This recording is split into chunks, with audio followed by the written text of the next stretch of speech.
안녕하세요. 김호준입니다. 문재인 정부가 출범하자 주요 관계국들 정상들의 축하와 정상회담 요청이 이어집니다. 언론에서는 미국, 중국 정상이 먼저 전화했다며 큰 의미 부여를 하기도 하는데, 그럼 문재인 대통령이 먼저 전화해서 나 좀 축하해달라고 부탁하나요? 양쪽 모두 해결할 현안이 있으면 정상회담 요청도 당연한 거죠. 큰 뉴스가 아닙니다. 개인적으로 인상적인 건 인도 모디 총리의 축하 메시지입니다. 모디 총리는 문재인 대통령과 통화 후 축하 메시지를 인도 공용어가 아니라 한글로 자신의 트위터에 알렸습니다. 인도 총리가 자국민에게 언론 플레이한 게 아니라 한국의 국민들에게 자신을 어필한 거죠. 모디 총리의 트위터 메시지를 보는 순간 문득 깨달았습니다. 의례적인 전화 통화 몇 번 가지고 대단한 외교라도 한 것처럼 보도하고 해외 순방을 하기만 하면 저절로 엄청난 외교가 되는 것처럼 우리 언론이 포장해주던 세월을 10여 년 겪는 사이 국제적 정상 외교의 패러다임은 빠르게 진화해 가고 있었다. 그리고 그들이 그렇게 진화해간 거리만큼 우리 언론의 실력도 퇴보해왔다. 그러니 신임 국정원장이 이제 나에게 질문할 수 있는 기회는 지금밖에 없다고 하는데도 아무도 질문을 안 하는 거죠. 우리 언론도 진화한 시민들의 눈높이와 국제적 레벨에 도달하려면 갈 길이 멉니다. 김호준 생각이었습니다.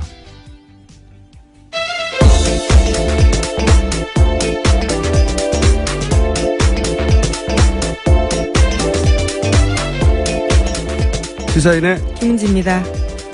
네, 요즘 시사 관련 뉴스는 이제 누가 어디 간다, 누가 어디 간다 이런 걸로 도배되고 있어요. 아니면 뭐 중국 시진핑 주석이 먼저 전화했다고 막. 네, 새 정부 관련된 뉴스가 쏟아지고 있어서요. 저는 먼저 전화했다는 걸 크게 보도하는 게 너무 웃겼어요. 아니 그럼 나 좀 축하해줘 이렇게 합니까? 아무 뉴스도 아닌데 먼저 전화했다고 그렇게 여러 번 강조해서 보도하는. 자, 어떤 자리가 메워졌나요? 네, 어제도 한번 말씀드린 적이 있는데요. 내정 상태에서 어제 임명으로 서울대 조국 교수가 민정수석 자리에 임명됐습니다. 뿐만 아니라 옛 홍보수석 격인 국민소통수석에는 윤영찬 전 네이버 부사장이 임명됐고요. 인사수석에는 여성으로서는 처음으로 조현옥 이화여대 초빙 교수가 임명됐습니다. 그리고 청와대 살림을 맡고 있는 총무비서관 자리에는 이정도 기획재정부 예산심의관이 발탁됐습니다. 이런 뉴스가 나오니까 저한테도 문자가 많이 와요. 너는 어디로 가냐고. 아, 가시는 건가요? 그래서 제가 육식 장려 수석이나 채식 사찰 비서관. 아, 채식 사찰까지 하시는. 네. 육식 메뉴가 없는 요식업. 업체 블랙리스트를 제가 작성. 엄청난 탄압입니다. 네. 식약청을 동원해가지고 탄압을 준비 중입니다. 그리고 이제 아무래도 조국 민정수석에 대해서 검찰 출신이 아니다 보니까 관련 뉴스가 긍정적인 뉴스와 또는 뭐 비판 보도도 많이 쏟아지고 있어요. 네. 그래서 조국 민정수석 관련한 뉴스를 좀 더 짚어볼까요? 네. 임명 첫날부터 검찰개혁 의지 피력했습니다. 공수처 신설 등 개혁 필요성 강조하면서요. 내년 지방선거 전까지 검찰개혁 완수하겠다. 이렇게 못 박았습니다. 네. 조국 민정수석 관련한 뉴스들이 굉장히 많이 나오는데 일단 조국 민정수석이 무슨 말을 했는지 잠깐 들어보겠습니다. 한국의 검찰은 아시다시피 기소권 수사권을 독점하고 있고 그 외에도 영장 청구권, 그리고는 헌법을 통해서 영장 청구권까지 가지고 있습니다. 아주 강력한 권한을 가지고 있는데 그런 검찰의 아주 막강한 권력을 제대로 엄정하게 사용해 왔는가에 대해서는 국민적 의문이 있다라고 보고 있습니다. 자, 뭐 공수처 얘기 나오고 그리고 검찰 출신이 아닌데 최근에 이제 한 20여 명 가까운 민정수석 최근에 쭉 따져봐도 검찰 출신 아닌 민정수석은 처음이거든요. 네. 그러다 보니까 이게 화제가 크게 되고 있고 그리고 이제 화제가 크게 된 만큼 주목받는 만큼 이제 언론은 보통 털죠. 예, 이럴 경우. 너는 화제가 없어. 그러면서 털게 되고 그래서 또 관련 뉴스가 나온 게 있죠. 예, 뭐 인사 검증을 거치게 되는 부분이 있는데요. 예. 어제 자유한국당에서 먼저 논평을 냈습니다. 조수석 어머니 박정숙 씨가 이사장으로 있는 학교법인 웅동학원이 지방세 고액 상습 체납자 명단에 포함됐다. 이렇게 알리면서요. 언론 보도가 시작됐는데 2013년 재산세 2건 2,100만 원 체납되어 있다고 합니다. 예. 언론 보도 나자마자요. 조수석은 모친의 체납 사실에 대해서 국민께 사과드린다면서 지금이라도 바로 납부될 수 있도록 하겠다. 이렇게 예. 입장 내놨습니다. 제가 이제 뉴스를 보고 물론 잘못한 거죠. 예. 잘못한 것이고. 그리고 납부해야 되는데 이 뉴스를 보고 이제 제일 먼저 느낀 건 뭐냐면 민정수석에 오래전부터 예정돼 있었던 게 아니구나. 제가 알기로도 최근까지도 본인이 몰랐던 걸로 알고 있거든요. 왜 그렇게 생각을 하냐면 그 앞뒤가 맞구나. 그러니까 본인이 몰랐다고 한 게 사실이구나. 왜냐면 보통 이제 공직에 보통 이렇게 내정할 때 가장 먼저 하는 게 세금 내는 거예요. 먼저 검증하고 또 체크하죠. 네, 본인이. 예. 본인이 세금 낸 것뿐만 아니라 이제 가족들 챙겨보게 되는데 제 1순위로 그걸 해볼 시간도 없이 이걸 여기 소속 입력됐다는 얘기죠. 예. 자. 실제로 어제 기자들이 관련 질문했었는데요. 얼마 되지 않았다라는 말을 했습니다. 제가 알기로도 그래요. 예. 예. 제가 알기로도 오래전부터 내정돼 있었던 게 아니다. 그러니까 인사가 철저히 비밀에 붙여졌던 건 사실인 것 같고 다들 그 조국 교수에 집중하는데 제가 뭐 얼굴 패권주의라고 적폐라고 얘기했는데 저 같은 얼굴 민주주의자를 빨리 발탁해야 되는데 육식 장려 수석 만들어 주십시오. 채식 사찰까지 하신다는 게 굉장히 충격적입니다.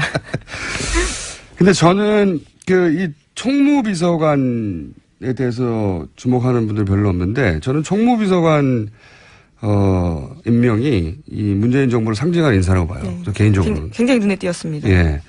잘 모르시는 분들이 많을 텐데, 이 총무비서관이 뭐 하는 자리냐, 쉽게 말하면 집사거든요. 흔히들 네. 그렇게 표현하죠. 살림하는 자리죠. 예. 청와대 직원을 누굴 쓸 거냐. 이런 이제 큰 자리들 말고, 뭐 요리사부터 시작해서 아주 작게는 직원을 누구 쓰냐, 혹은 뭐 시설, 혹은 청와대 내에서 하는 행사들 있잖아요. 경례 행사. 그러니까 살림이죠, 살림 전체. 그리고 소위 이제 이게 명칭이 정확하게는 따로 있는데 보통 이제 통치자금이라고 하는 영수증 없이 쓰는 대통령의 네, 예산을 또 만지기도 예. 합니다. 이게 몇백억 단위예요. 잘 모르시겠지만 그러니까 엄청난 액수와 살림을 꾸리는. 근데 이 소위 통치자금은 영수증 없이 써요. 그러니까 이 영수증 없이 쓰는 대통령이 내밀하게 예를 들어서 무슨 누구 뭡니까? 예, 특수활동비 같은 거. 특수활동비 같은 거죠. 예, 그러니까 이것 때문에 이 자리에 있는 사람들은 대부분 그 비리 의혹이 연루. 예, 전례를 보면 대부분 그렇습니다. 예, 감옥 갔던 경우들이 많습니다. 많습니다. 그리고 그 노무현 대통령 시절에도 최도술 전 비서관 같은 경우는 SK 비자금 사건에 1년 만에 연루가 됐었고, 뭐 이명박 정부 때도 김백준 비서관 같은 경우에는 뭐 40여 년 이상 집사, 그리고 뭐 BBK 때부터 오랜 세월 여러 가지 의혹의 중심에 섰었죠. 그리고 박근혜 정부 때도 문고리 3인방. 네. 예, 이재만 비서관. 이 자리는 가까운 사람을 쓰는 겁니다. 원래 그냥. 가장 내밀한 또 이야기가 예. 나올 수 있고요. 근데 이 자리에 예산 전문가를 임명했어요. 모르는 사람. 예, 공무원이죠, 그냥. 예. 이게 저는 조국 교수를 민정수석에 임명하는 것보다 훨씬 어려운 일이라고 보고, 그리고 이 정도 비서관은 소위 이제. 예, 심의관요. 예. 예. 이제 비서관이시죠? 예, 죄송합니다.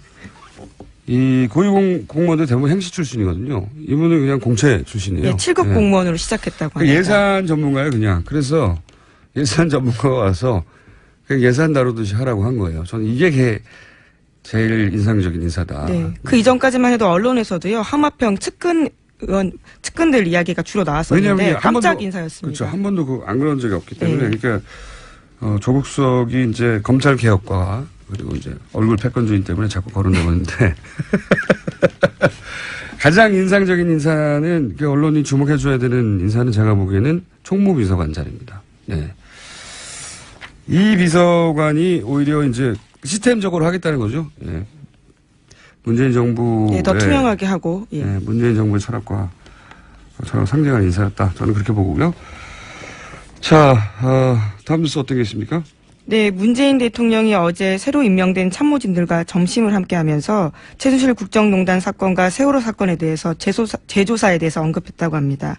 세월호 특조위도 제대로 활동하지 못하고 끝났기 때문에 그런 부분들이 다시 좀 조사됐으면 하는 것 같다. 이런 이야기도 했다고 하고요.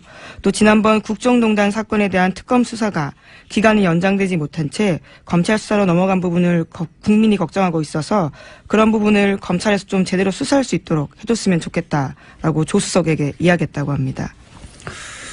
그 앞에 이제 수사권, 기소권, 검경, 분리 네, 이런 이야기는 앞으로 계속될 것이고 아마 내년 지방선거 전까지는 하겠다고 하니까 1년 내내 이야기가 나올 것 같습니다. 그리고 어제 이제 중요하게 언급된 거는 세월호, 그 다음에 최순실 특검 연장이 안 됐잖아요.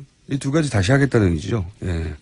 이렇게 되면 문고리 3인방에 대한 수사나 우병우 수사 거슬러 올라가서 쭉 라인이 정윤회 문건 관련된 수사 대충 덮고 말았단 말이죠. 그 수사 라인 선상에 있던 검찰은 떨고 있겠다. 예. 제대로 수사 안 한 거거든요. 예. 자, 그리고 이제 이런 인수위 기간 없이 바로 일을 시작했기 때문에 전 정권이 임명한 주요 자리에서 사표들을 이제 계속 수리되고 있죠. 네, 우선 당장 김수남 총장 사의 표명했습니다. 검찰총장 사의 표명했고요. 뿐만 아니라 황교안 국무총리와 박승춘 보훈처장 같은 경우에도 사표를 이미 냈는데 대통령 대행이라고 하려고 그랬죠. 네, 이 중에서 이제 주요 직책 중에 검찰총장은 사의를 표명했고 이미 수리됐고 경찰청장 사정기관 중에는 경찰청장만 남았어요. 예. 네, 국정원장도 이제 이미 바뀌었고. 예. 예. 근데 이분은 뭐 사임할 생각이 없다고. 예. 네, 강직한 분이네요. 나왔습니다. 임기가 남았다고. 예. 다른 분들도 임기는 남았어요. 예. 요 이야기는 저희가 잠시 후에 경찰 개혁과 관련해서는 표창원 의원을 저희가 초대했습니다. 그래서 관련해서 자세한 얘기 나눠볼 예정이고. 자, 그 다음에 어떤 또 뉴스들이 나왔습니까?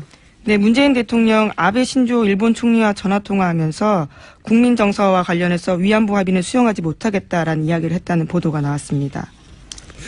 아마 이제 이 위안부 합의는 상대 국가가 있기 때문에 과연 본격적인 재협상이 될 수 있을지. 왜냐하면 일본도 가장 먼저 얘기한 게 재협상은 없다는 거거든요. 이제 여기서는 합의를 수용하지 못하는 장소가 있다. 우리는 거꾸로 이렇게 얘기를 했고 그 국가 간의 협상이기 때문에 어떻게 될지 모르겠지만 근데 최소한 그게 이제 국민 감정에는 반한다. 이 사실을 인식하고 그런 국민 감정을 반영해야 되는 게 대통령의 의무죠. 네, 정상 간의 대화에서 직접 언급했다라는 게 의미가 있습니다. 그래서 이런 반영을 안 해줘서 그동안 국민들이 속이 상했던 거죠. 네. 자, 어떻게 될지 모르겠지만 뭔가 아빠가 없다가 아빠가 생긴 것 같은 거죠, 이게. 예. 우리는 이게 마음에 안 드는데, 아무도 얘기를 안 해주니까 정부 단위에서는 속이 상하다가 그런 상황이 된 거고요. 또 어떤 뉴스가 있습니까? 네, 계속해서 문재인 대통령 관련해서요. 주변 사강에 파견할 특사 내정했다라는 소식도 있습니다. 근데 이게 내정인지, 이게 언론들이 앞서 짚은 건지, 왜냐면 이제 이런 인사 기간 동안은 1시간 전까지 내정된 줄 알았더니. 네, 그렇죠. 엎어지는 경우. 뚜껑을 열어보면요. 네, 다른 경우도 많습니다. 굉장히 많거든요. 대변인도 거의 확정된 줄 알았더니, 그렇죠. 아직 대변인 확정 안 됐습니다. 예, 어제 한창 실시간 검색 순위에 특정인 이름이 네. 오르기도 했습니다. 어쨌든 지금 이야기 나오고 있는 특사는 누구입니까? 네, 어젯밤에 연합뉴스발로 나온 거기 때문에 아직 내정이라고는 명확하게 말하기 힘들지만요. 미국 특사에는 홍석현 전 중앙일보 회장, 그리고 중국 특사에는 박병석 의원, 일본 특사에는 문희상 의원, 러시아 특사에는 송영길 의원이 유력하게 거론되고 있다고 합니다. 송영길 의원이 왜 러시아 특사죠? 가까워서. 러시아 푸틴 예를 들어서 대통령을 만난 적이 있나요? 그치, 중국을 간 건 알고 있는데요. 네, 중국, 러시아는 잘, 예. 중국 관련해서는 많이 거론됐는데, 푸틴 대통령 만난 적이 있는 것 같습니다. 어렴풋이 기억이 나는데. 한 번 만났다고 잘 안 하는 건 아니잖아요. 네. 손흥민 의원한테 다시 따져봐야 되겠습니다. 왜 러시아냐고. 뭐 하여튼 이런 관련 인사들, 지금 뭐, 5개월이 아니죠. 7개월 가까이 거의 국정이 비어 있었기 때문에, 메워놓은 작업들 관련한 뉴스가 많이 쏟아지고 있습니다. 자, 그리고 또 다른 뉴스는 어떻게 있습니까? 네, 어제 청와대 모습 계속해서 언론에 공개가 됐었는데 양복 상의 벗고 한 손에 커피 들고 대화하고 있는 청와대 참모진과 대통령의 모습들이 신선하게 다가왔습니다. 제가 이제 요즘 사실은 몇 년째인데 보수 미디어의 분위기라든가 뭐 이런 분위기를 파악하려고 종편을 꼬박 보거든요. 종편도 보고. 근데 이제 취임 이후부터 종편의 분위기가 확 바뀌었어요. 네, 뭐 속보, 대통령 아침 식사 여사가 직접 챙겨. 네, 네. 아, 정말 그게 속보인가요? 그런 뉴스가 있었어요. 예. 대통령 상의 직접 벗어 이런 거. 그래서 반성했어요. 아, 열심히 살아야 되겠다. 나는 저렇게 열심히 한 적이 있었던가. 언제 한번 종편 특집 해야 되겠습니다. 보고, 이길 수가 없구나, 이런 생각을 했어요. 자, 하여튼 뭐, 새로운 정부가 출범한 지 이틀밖에 안 되기 때문에 관련 뉴스가 굉장히 많이 쏟아지고 있고요. 다른 뉴스는 어떻게 있습니까? 네, 미국 뉴스 좀 전해드리자면요. 트럼프 미국 대통령이 제임스 코미 미 FBI 국장을 해임한 뒤 심각한 후폭풍에 휘달리고 있다고 합니다. 급작스러운 코미 해임이 지난해 대선 때 트럼프 진영이 러시아에 내통한 것을 수사하는 것을 막으려는 시도라는 의혹들이 계속해서 나오고 있기 때문입니다. 제가 알기로는 저도 이 뉴스 계속 주목해서 보고 있거든요. 왜냐하면 트럼프 대통령이 취임할 때부터 그리고 하필이면 우리가 이제 탄핵 국면을 거쳤기 때문에 트럼프 대통령 지지율이 워낙 낮고 처음부터 역사상 최저라고 하죠. 그리고 이제 취임할 때 탄핵시켜야 한다고 하는 이미 미국 국민들 여론도 있었고. 네, 목소리가 예. 그때부터 근데 이제 나왔죠. 정치권에서는 이제 그런 얘기가 한 번도 없다가 드디어 나왔어요. 드디어 민주당에서 탄핵으로 갈 수도 있다. 그래서 제가 이제 미국의 배팅 사이트를 찾아봤죠. 60% 상승했습니다. 아, 그 전에 비해서요? 네, 예. 60%. 트럼프 대통령의 탄핵 가능성을 두고, 실제 배팅 사이트에서, 있어요. 예. 근데 60% 상승해가지고 굉장히 높은 확률로 올라갔거든요. 이게 이제 우리한테는 흥미거리지만 미국에는 정치권을 완전 뒤흔들 수여서 저희가 사부에서 오늘 한번 짚어볼까 하는데, 탄핵에 관해서는 또 저희가 전문 방송이거든요. 예. TBS T자가 탄핵이라고 하는. 그런 놀라운 비밀이 숨어 있었군요. 그런 설도 있습니다. 탄핵 브로드캐스팅이라고. 그래서 이 뉴스 이제 실제 조만간 정상회담도 있을 예정이고 미국 상황도 이렇게 복잡하게 터져나와서 저희가 4부에서 짚어볼까 합니다. 자, 뉴스 하나 정도 더 짚을 시간이 있을 것 같습니다. 네, 뿐만 아니라 미국에서는 50대 기자가 장관에게 정책에 대해 물었다가 체포되는 일도 벌어졌고요. 또 시민단체 회원들이 장관 청문회 때 비웃었다라는 이유로 기소가 된 일도 벌어졌습니다. 우리나라 얘기가 아니고 미국 얘기예요. 뭐랄까요. 뭔가 우월감이 느껴지지 않습니까, 이제? 예, 미국의 외신 기자예요, 잡혀갔던 사람이. 네, 업무방해 혐의다. 네, 외신 기자가 이제 의원한테 자꾸 묻는데 답변을 안 했어요. 저 자세히 봤거든요, 그 기사를. 답변을 안 하니까, 계속 안 하니까 노 코멘트냐, 이렇게 물으면서 따라가는데, 유럽 기자입니다. 그때는 이제 미국의 정치인이, 귀찮았던 거죠. 그래서 옆에 있던 경호원이 끌고 나갑니다. 그렇죠. 예. 체포한 겁니다. 그거는 미국 사회에서 굉장히 드문 얘기도 기자를 특히 외신 기자를 질문하고 있는데 끌고 나가는 거는 예. 끌려가서 경찰에 체포되고 5천만 원인가? 5,000불. 5,000불. 네, 5,000불 예. 보석금 내고 나갔어요. 굉장히 후진 국가에서 일어나는 일이거든요. 예. 질문도 트럼프 케어에 대해서 어떻게 생각하냐라는 거거든요. 별 질문도 아니에요. 예. 네. 귀찮아서 체포한 거예요. 충격적입니다. 저는 기분이 좋습니다. 네. 아, 뭔가 역사적인 역전이 일어나고 있구나. 좀 배우러 와라. 예. 자, 오늘 여기까지 하겠습니다. 네. 시사인의 김은지였습니다. 감사합니다. 검찰 출신이 아닌 법학자 민정수석이 내정되고 검찰 개혁 의지부터 밝히면서 크게 화제가 되고 있습니다. 한묶음에 같은 바구니에 들어있는 개혁 의제죠. 경찰 개혁. 경찰 출신 더불어민주당 표창원 의원 나오고 계십니다. 안녕하십니까. 안녕하세요. 네. 먼저 집권당에 대해서 축하드립니다. 예, 너무 감사합니다. 아직 실감이 안 나고 있습니다. 축하 많이 받고 계시죠. 네네. 네. 그 대선 기간 내내 뭐 하신 일은 뭐 춤춘 것밖에 없는 것 같아요. 여기서 말도 좀 했습니다. 여기서 춤추고 계시던데 제가 롯데 구단 네. 치어리더 네. 박기량 씨에게 물어본 적이 있어요. 네. 민주당 의원들 중에 춤 소질이 보이는 사람이 있더냐. 네. 그랬더니 1초의 망설임도 없이 없다. 그나마 나은 사람이 누구냐 했더니 표창원 의원을 얘기했어요. 아유, 네. 정말요? 예. 감사합니다. 의지가 보였다. 네.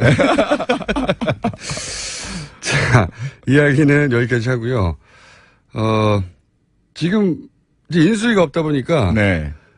업무가 바로 시작됐어요. 네네, 그렇습니다. 네, 바로 시작돼서 이제 첫날부터 뭐 검찰개혁 나오고, 네. 검경 수사권 분리, 이거 굉장히 오래된 주제죠. 그렇습니다. 네, 엄청나게 오래된 주제인데, 검경 수사권 분리는 기본적으로 경찰이 오랫동안 요구해왔고, 검찰은 거부해왔던 사안이고, 자, 이 설명을 좀 해주십시오. 이 이슈가 굉장히 오래된 이슈인데, 생소하신 분들도 있을 테니까, 왜 이걸 경찰이 주장해왔고, 뭐가 문제였냐?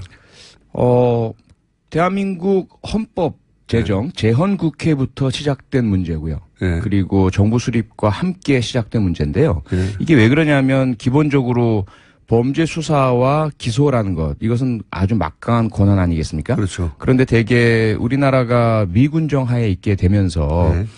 경찰에서는 미군식의 경찰, 미국식의 경찰이 들어올 것이다. 그러면 수사는 경찰이 하고 네.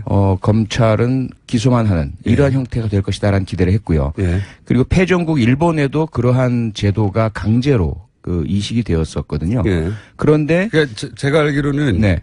원래 수사 기소권을 동시에 가지고 있던 건 일제 강점기 시절에 일본 경찰, 그렇죠. 네, 일본 네. 검찰의 모델이었어요. 그렇죠. 일본은 이제 이미 바뀐 지 오래됐는데, 예. 그래서 그런데 이제 우리가 바로 그 해방 전까지 독립군 때려잡던 예. 그 일본 순사들은 검찰 지휘 하에서 수사를 하던 시스템이었고요. 예. 거기에 부역하던 사람들이 일제 시대 때 검사를 하던 한국 조선인 네네. 검사들이었습니다. 이들이 다시 그 재헌국회에서 권력을 가지고 있었고 그 당시에 이제 나온 이야기들이 그 법무장관, 검찰총장 모두가 이론적으로는 경찰이 수사권, 검찰이 기소권이 맞다. 하지만 아직은 시기상조다. 예. 아직 한국 경찰은 그런 준비가 안 되어 있고 일제 순사의 잔재가 벗어지지 않았다. 그러므로 나중에 준비가 되면 수사와 기소를 분리하겠다. 이렇게 시작된 겁니다. 그게 거의 70년이 된 거죠. 그렇죠. 예. 그런데 계속 물론 경찰에 문제가 많아요. 왜냐하면 처음에 이승만 정권 당시에 그 양자였죠. 예. 이 사람이 경무국을 장악을 하면서 검찰 위에서 군림을 했어요. 예. 검찰은 상당히 절치부심을 하다가 박정희 군사 쿠데타 이후에 다시 유신 헌법을 만드는 과정에 검사들이 많이 개입을 합니다. 김기춘 씨가 가장 대표적이죠. 예. 그때 헌법에다가 못을 박아버리죠. 예. 영장 청구는 검사만 할 수 있다. 이렇게 되면서 수사 제도 자체를 검찰 장악으로 만들어 버리면서 지금까지 흘러오면서 경찰은 독립해달라, 검찰은 안 된다. 뭐 이렇게 해온 거죠. 이게 복잡하게 생각할 것 없이 잘 생각해 보시면 일제 강점기 때 생각해 보면 검찰은 일본인이 하고 밑에 수사를 그 식민지 시절에 한국인들이 한 겁니다. 순사. 예, 그러니까 한국인한테 권한을 안 준 거예요. 네. 그렇게 시작된 겁니다. 네. 그렇게 시작됐고 그리고 나서 이제 검찰이 한번 권력을 쥐고 나서 안 놓고 있는 거죠. 그렇죠. 예, 다른 나라에서 뭐 미국 같은 경우에는 분리돼 있어요. 분리돼 있는데 미국, 영국 뭐 다 분리돼 있고 일본도 그렇고요. 예.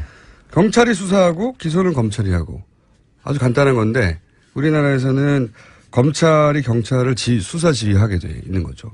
그래서 경찰의 경찰의 조직은 굉장히 크고 방대한데 권한이 없어요. 실제로는 수사에서 뭐 영장을 청구하거나 뭐 그런 권한이 다 없는 거죠. 다 없고요. 검사의 지휘를 받아서 수사를 하도록 명시되어 있습니다. 예. 형사소송법상에. 그래서 만약에 검사 지휘 없이 하다가는 불법 수사가 될 우려가 있고요. 그렇죠. 경찰이 수사를 하다가도 언제든지 검사가 넘겨라. 사건을 이첩해라 넘겨라. 그러면 넘길 수밖에 없어요. 맞아요. 네. 그리고 경찰이 어떤 결론을 내서 뭐 기소나 불기소나 의견을 내도 그럼 검찰이 언제든지 뒤집을 수 있습니다. 그렇죠. 예. 네. 그러니까 경찰이 하는 것은 그냥 앞부분에 조사 좀 해둬라. 이런 수준으로 이제 굴러가고 있는 거죠. 그러다 보니 생기는 문제가 뭐가 있습니까? 경찰은. 가장 큰 문제가 최근에 우리가 목격했던 검사들의 범죄 또는 검사와 연결되어 있는 사람, 전직 검사, 법조인들의 범죄는 경찰이 혐의를 포착해서 수사를 한다 하더라도 그렇죠. 중간에 중단되거나 넘겨버리거나 혹은 나중에 혐의 없음, 무혐의 뭐 이렇게 유야무야 되어서 제식구 감싸기라든지 뭐 유권무죄, 무권유죄 또는 유전무죄 뭐 이러한 문제가 되는 거죠.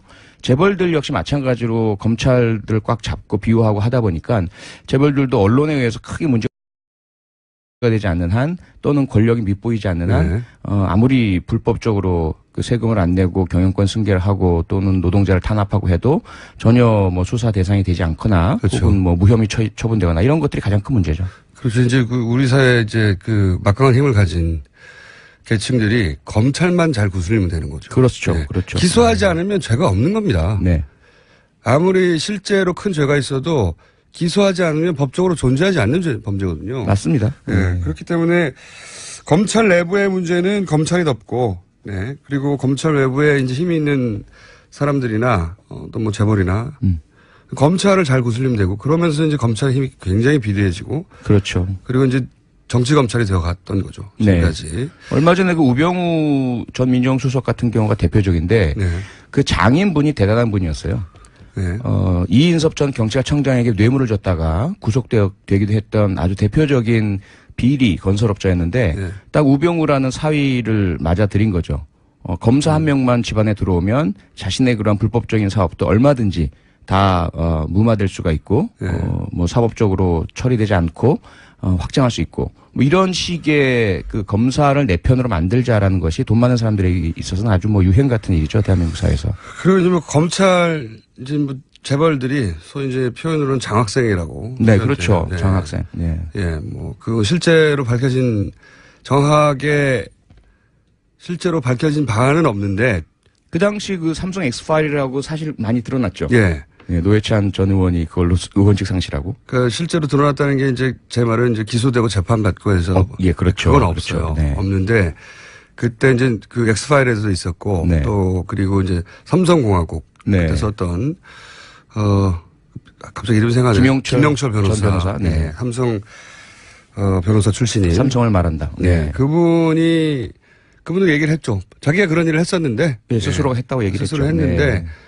소위 이제 그 장학금이라고 부르면서 이제 몇백만 원 혹은 뭐 그 이상의 액수를 검찰 고위 관계자들이나 또는 뭐 판사들이나 뭐 이렇게 관리해 왔다 법조계를. 네. 네. 왜냐하면은 거기만 장악하면 되니까요. 그럼요. 예. 그럼 죄가 없는 겁니다. 기소하지 않으면 법적으로 죄가 없는 거예요. 예. 그렇죠. 자, 그래서 견제할 곳이 없었던 거죠, 여기 대해서. 그렇습니다.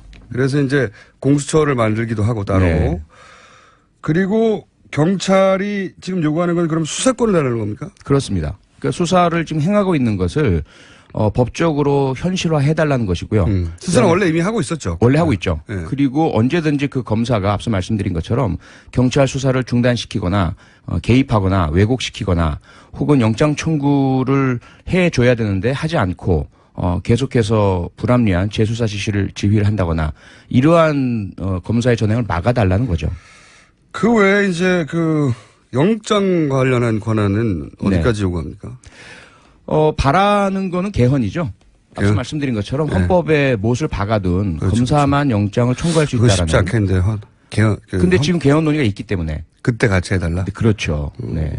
그렇군요. 아, 그래서 또 지방선거라는 얘기가 나왔군요. 그렇습니다. 지방선거까지는 이제 개헌을 해야 하는 게 아니냐, 아니 정치권 로드맵이 맞습니다. 있으니까. 맞습니다. 네. 그때 검찰 개혁도 그때까지 완수하고 네. 그리고 요 문제도 헌법 개정을 통해서 그 규정을 빼자. 네.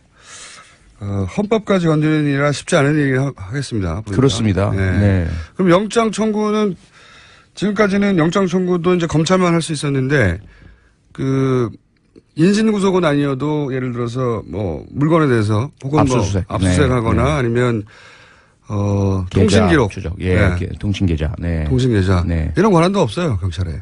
네. 그거는 검찰이 하라고 해야 하는 거죠. 그렇죠. 네. 긴급한 경우에는 이제 사후에 받기도 하지만요. 네. 그러니까요. 조직은 엄청나게 크고, 예. 전국 방방곡곡 다 있죠. 그리고 굉장히 고도화됐는데 장비도 권한이 없었어요. 권한이. 네. 권한이 없어서 끊임없이 이걸 요구했는데 이번에는 될 듯도 싶습니다. 워낙 의지가 강해서. 네. 가장 아마 좋은 분위기가 형성되고 있다라고 경찰은 보고 있고요. 많이 고무되어 있습니다. 자, 이제 그럼 거꾸로. 그럴 경우에 우려. 네. 예, 그럴 경우에 우려 이제 검찰도 끊임없이 이걸 지적해 왔는데 조직이 방대한 만큼 관리도 잘 안 되고. 네. 그리고 또 경찰 비리도 검찰 비리만 있느냐 경찰 비리도 많다. 네.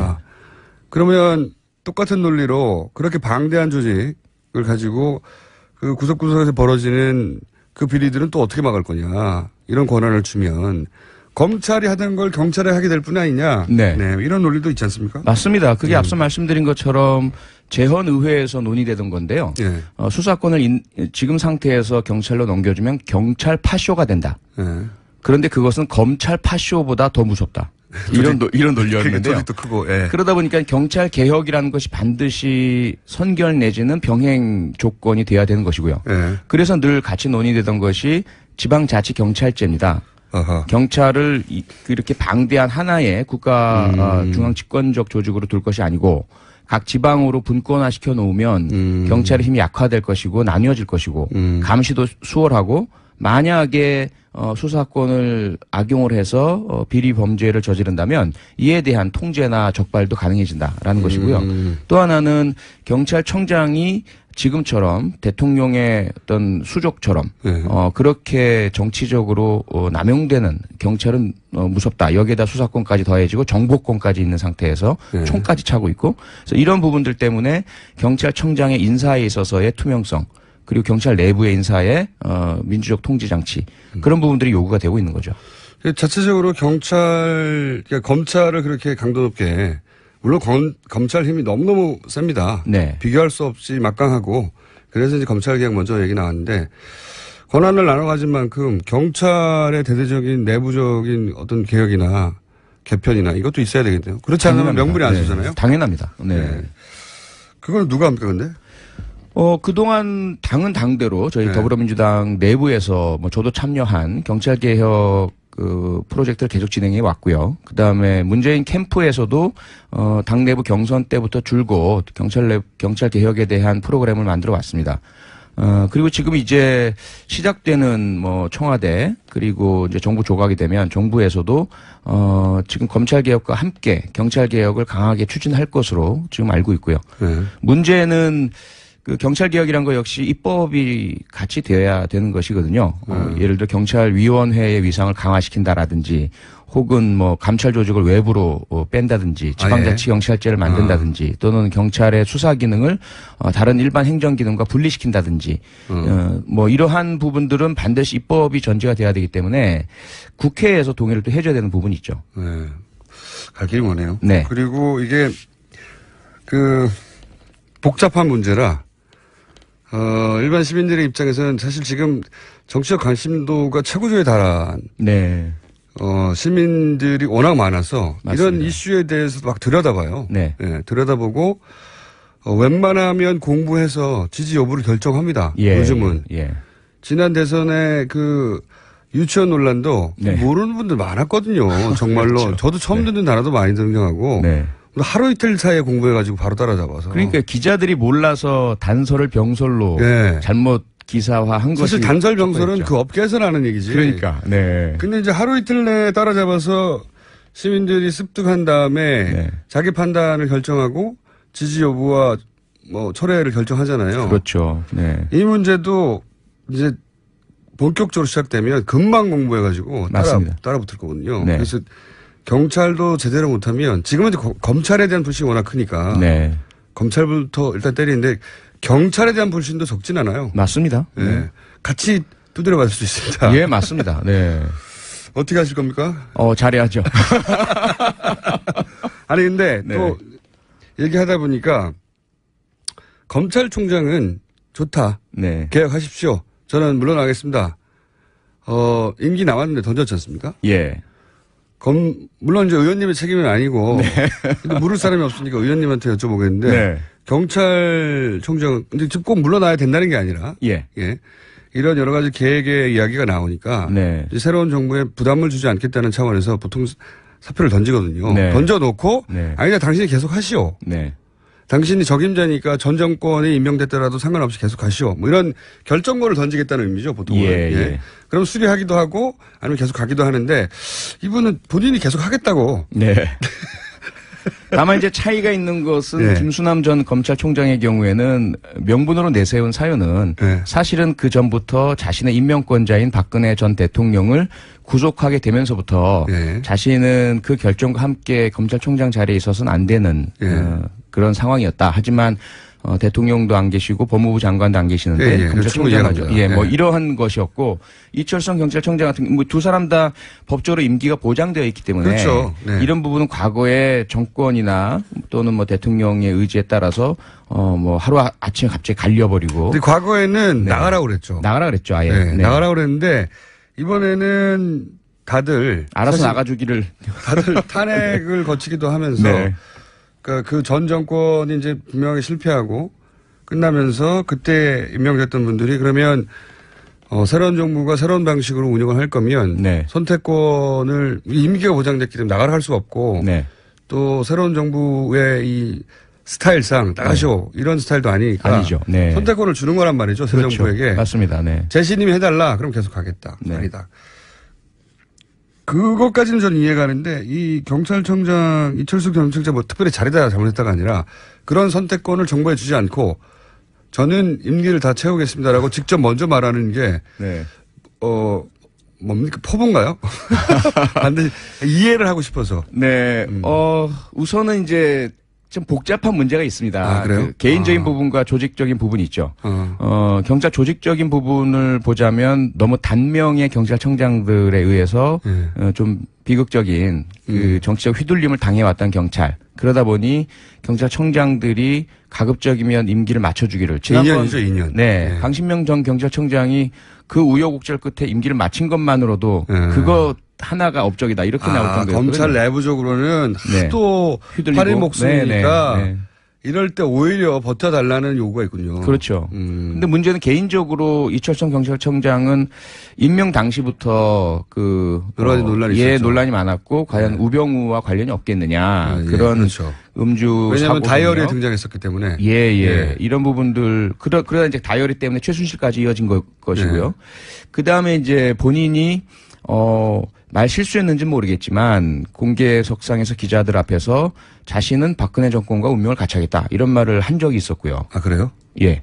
그러다 보니 그때 많은 비난이 있었죠. 무슨 말이냐. 경찰청장은 정권과 상관없이 임기를 채우라고 일부러 그렇게 법 개정까지 한 것인데 본인이 정권과 운명을 같이 하겠다는 말은 이미 정치적 경찰이 되겠다는 거 아니냐. 이제 이런 비난을 많이 받고 진위가 그게 아니었다라고 한 적이 있어요. 그러니까 지금 이야기와 그 당시 이야기가 정반대의 이야기를 본인이 한 것이죠. 그때는 이제 정권의 성공적인 마무리를 위해서 노력하겠다는 의미였겠죠. 그렇죠. 근데 이제 성공적이지 못한 마무리가 됐으니까. 그렇죠. 다만 이제 그 촛불 집회 와중에 이철성 경찰청장은 참 잘했다고 봅니다. 저도 그렇죠. 많이 칭찬을 했고요. 그전과 그전 경찰청장들과는 달리 물론 이제 권력이 흔들렸기 때문에도 그렇겠지만 또 시민들이 실제로 권력이었고요. 대단히 유연하게 시민 촛불 집회 관리를 했기 때문에 서울시장이 물을 안 줘서 그런 것도 있어요. 그 부분도 상당한 작용을 했죠. 네. 박원순 서울시장님이 물을 안 주는 바람에 쏠 게 없었어요. 쏘고 싶어도 그 공은 반드시 지적해줘야 되고. 이와간 질서 유지라는 걸 굉장히 잘했죠, 평화적으로. 네, 그렇습니다. 그래서 잘했다고 생각하기 때문에 본인이 미리 얘기를 하는 건가요? 나를 쳐낼 생각하지 말라고. 아마도 그런 게 내부 심리적으로는 담겨 있는 것으로 보입니다. 직접 물어보지는 않으셨죠? 아니죠. 네, 저는 뭐 전혀 그 개인적인 통화는 하지 않고요. 네. 연락도 하지 않고 혹시나 압력으로 비춰질까봐 네. 압력을 받으시지도 않으시겠지만 어쨌건 본인 생각으로는 그 박근혜 전 대통령 임기 말에 나름대로 중립을 지키면서 그 질서 유지와 민생 치안에 헌신했다. 그러므로 내가 나갈 이유가 뭐가 있겠느냐 이런 마음이 좀 있는 것 같습니다. 요즘 특이한 사례라서 꼭 관둬야 된다 아니면 계속해야 된다를 떠나서 이제 새로운 정부가 들어서고 여러 가지 이제 새로운 인물들이 들어서는데 나는 안 된다고 말하는 거잖아요. 네네. 이게 이례적이거든요. 이례적이죠. 예. 네. 나를 건들지 마세요라고 미리 말하는 건 이례적이어서 네. 왜 그러신가. 진위가 궁금해서 인터뷰를 한번 해봐야 되겠습니다, 저희가. 그러시죠. 한번 시도해 보시죠. 네. 안 하실 것 같긴 한데 계속 괴롭혀야지. 이런 건 어떻습니까? 이 수사가 미진했다. 네. 경찰이 할 수 있는 수사의 부분이 있잖아요. 네. 있습니다. 네. 있는데 여러 가지 사건들 중에 경찰 차원에서도 재수사해야 된다. 이런 사건도 있지 않습니까? 있죠. 많이 있고요. 네.